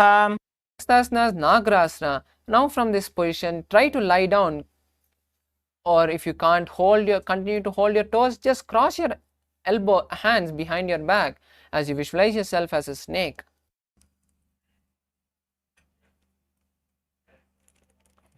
प्रथम पद्मासन को उठाने, दो हाथ पाछाने आने. Next asana is Kandukasana. Now unlock your legs from Padmasana and bring your thighs to the chest as you hold them with your hands and press them to your chest. Visualize yourself as a ball. वेत्रासने स्थित्वा हस्तपादान् निष्कुष्य. Next asana is Urdhva Pavanasana. Now lie on your back and interlace your hands behind your head as you visualize Swamiji in your inner space. प्रथमे सूधो सैन्य करावे, घोड़ा उभा राशि मिलावे. Next asana is Markatapitasana. Now bring your hands to the heels and lift your hip off the ground as you visualize yourself as a powerful ape. उत्तान सेनं पादतले, उत्तान हस्तयोः स्थापयेत्. Now bring your hands to the hips and raise your hips off the ground as you extend your feet forward. Perform Jalandhara Bandha and visualize Swamiji in your inner space. जङ्घोरुबलहीनश्चेत् उत्तानशिखिपीठकम्. Next asana is Narakasana. Now from this position, try to lift your legs off the ground and lift your legs towards the sky. Hold your hip for balance if needed, or else place your hands down behind your back. Visualize yourself traveling through hell unscattered. ग्रीवाकण्ठेन भूमिं विष्टम्भ. Next asana is Tiryannaukasana. Now bring the hands to the hip and slowly angle the legs forward as you visualize yourself as a boat. नौकावत् स्थित्वा ऊर्ध्वं पादाग्रद्वयं नयेत्. Next asana is Dvajasana. Now place your hands back on the mat if you can, or else hold the hip with both your hands. Visualize yourself as the Kailasa flag. तिर्यन्नौकावते ग्रीवापृष्ठकोर्परीः भूमिं वष्टभ्य. Next is Smritasana, the last asana. Now lie on your back with your hands and palms facing forward by your hips. Visualize Swamiji in your inner space as you perform Shakti Chalana Mudra, which is visualizing the Kundalini traveling from your your root center to your crown center. Intensely visualize Swamiji as you unclutch completely from your body. उत्तानं शववद्भूमौ, शयनं तोषवासनं, शवासनं श्रान्तिहरं, चित्तविश्रान्तिकारकम्.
Now slowly start moving your toes and fingers, and then the wrists and ankles, and now slowly bring your knees to your chest as you wrap them with your arms and rock from side to side.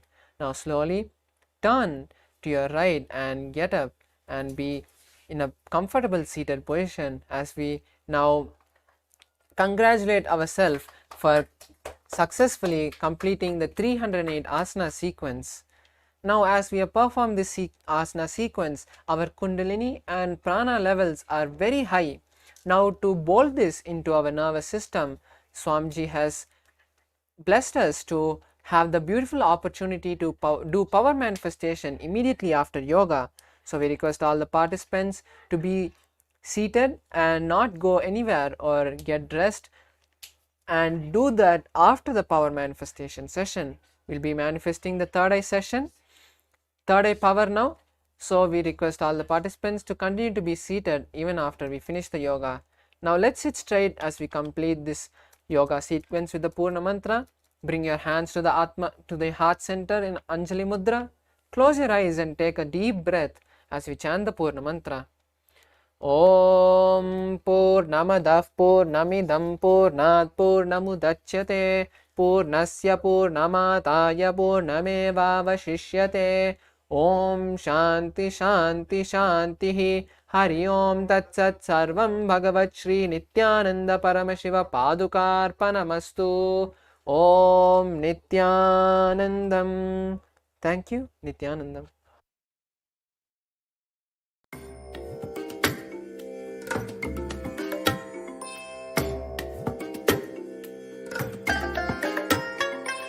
I bless you all.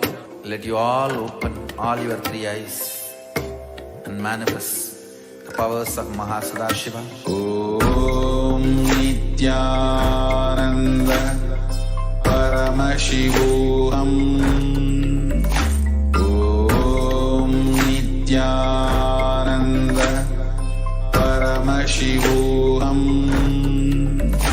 Om Nithyananda Paramashivoham. Om Nithyananda Paramashivoham. Om Nithyananda Paramashivoham. Om Nithyananda Paramashivoham. Om Nithyananda Paramashivoham. Om Nithyananda Paramashivoham. Om Nithyananda Paramashivoham. Om Nithyananda Paramashivoham. Om Nithyananda Paramashivoham. Om Nithyananda Paramashivoham.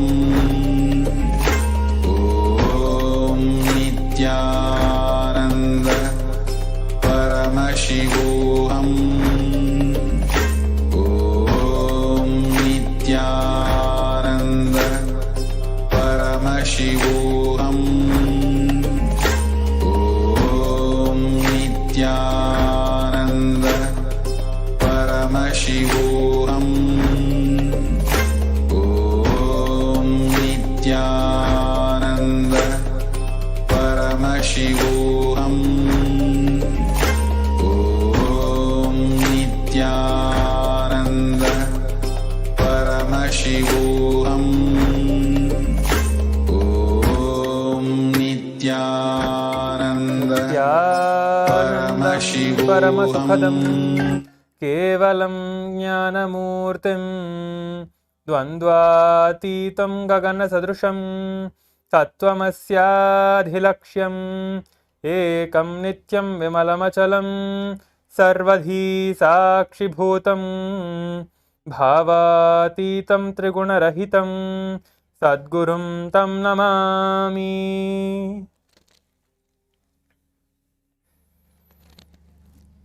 Nithyanandam, I welcome all the Paramashivoham Level 3 Season 3 participants to today's Power Manifestation session. We are all now prepared to do the Power Manifestation after the Prathama Vinyasa Krama and the Dvitiya Vinyasa Krama Yoga. Let us get ready to do the Power Manifestation of the third eye reading. I request all the participants to now get your eye bands and be seated. Make sure to keep your cameras turned on and you are in front of the camera.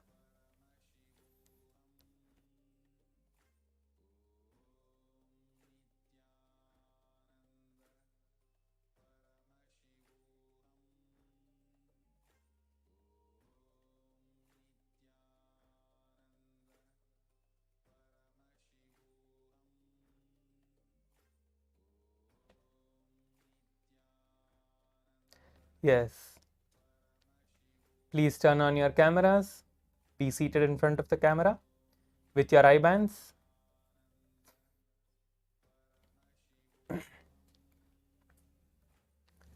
Now we'll be entering into the power manifestation. You can take your eye bands and now close your eyes. We are going to be showing the pictures today. Any random picture for all of us to see through the third eye. We saw the shapes, we saw colors, and now we are going to be moving on to images, pictures. Close your eyes. Visualize Swamiji in your third eye and start chanting the Mahavakya. Let us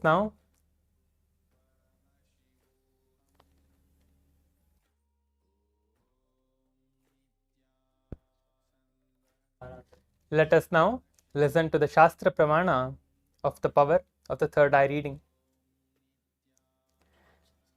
Kapalantarmanonasya tishtanmilitalochanaha kramena manasodardhyat lakshaye lakshyamuttamam.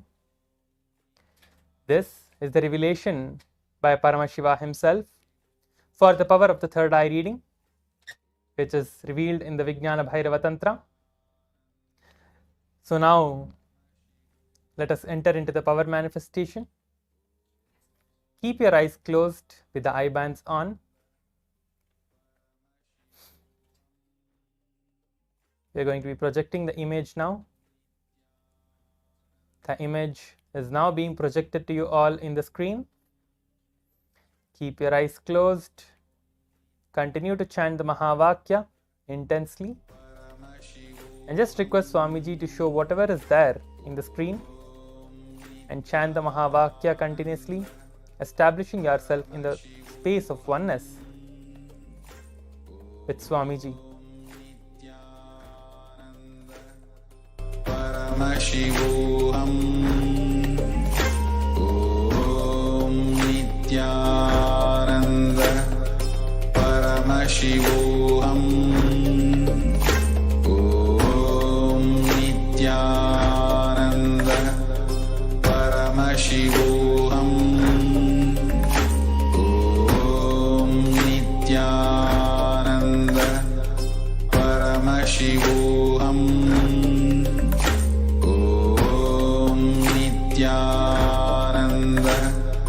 Paramashivoham. Om Nithyananda. Paramashivoham. Om Nithyananda. Paramashivoham. Om Nithyananda. Paramashivoham. Om Nithyananda. Paramashivoham.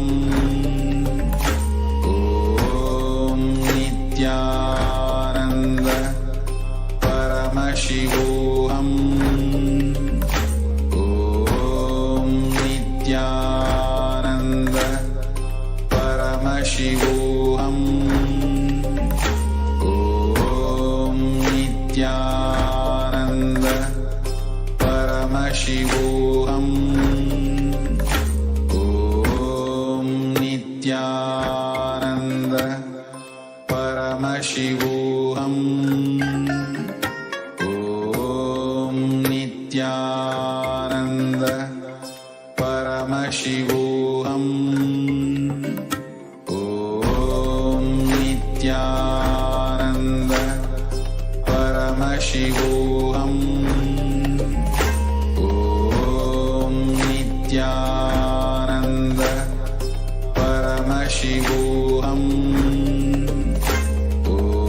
Om Nithyananda.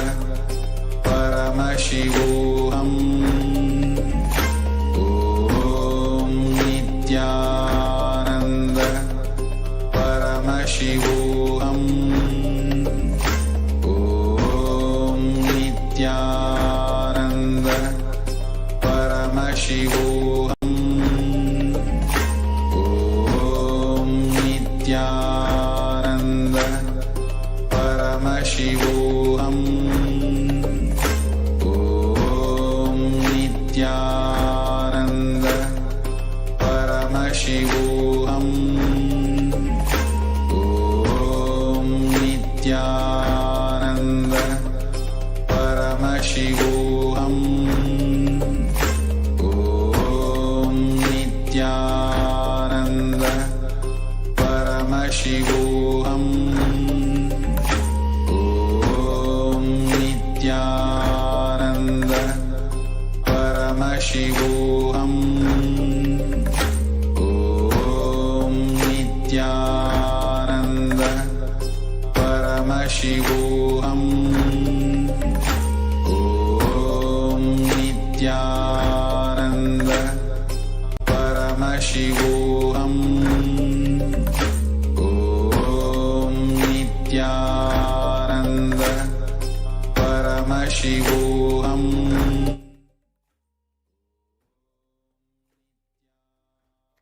Yes. Now relax. Slowly take your eye bands off and open your eyes. We have now manifested the power of the third eye reading for the first round. Now go ahead and put the comment in the Zoom chat of whatever you saw in your third eye. Go ahead and share it. Now you can go ahead and put your answer in the Zoom chat for whatever it is that you saw in your third eye. Whatever was revealed to you, you can put that in the Zoom chat now. Put everything that you saw, make sure to write everything and post it in the Zoom chat. If you have any questions regarding the power manifestation, you can ask that as well. If you have any questions or if you want to clarify something, you can ask that as well. And we'll be clarifying anything that you have with the power manifestation. If you have any questions or if you have any doubts, and also make sure to post your answers now before we move on to the verification and the next round.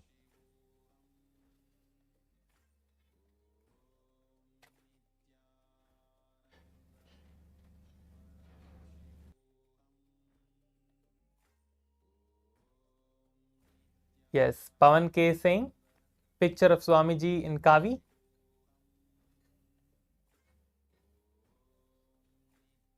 Okay. Yes. Please make sure to put in the Zoom chat whatever you see.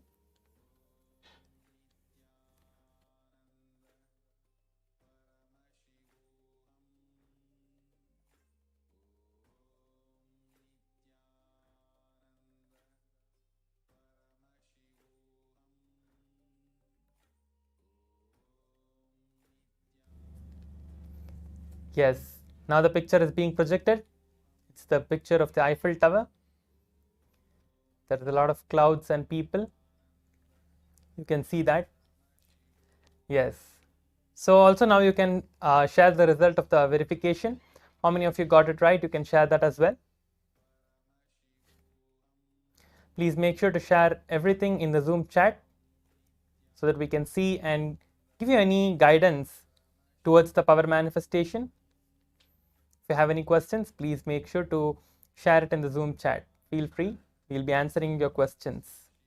Now let us move on to the next round of the power manifestation. Please close your eyes. Cover your eyes with the eye band and start chanting the Mahavakya. Visualizing Swamiji in your third eye. Intensely chant the Mahavakya.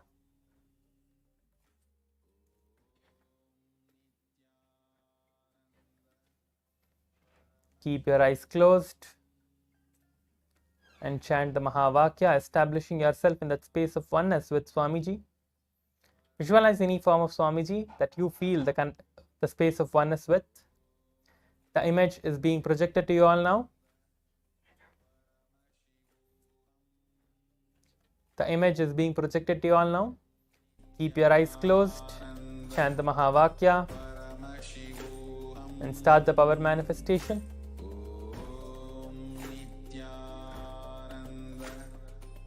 Paramashivoham. Om Nithyananda Paramashivoham. Om Nithyananda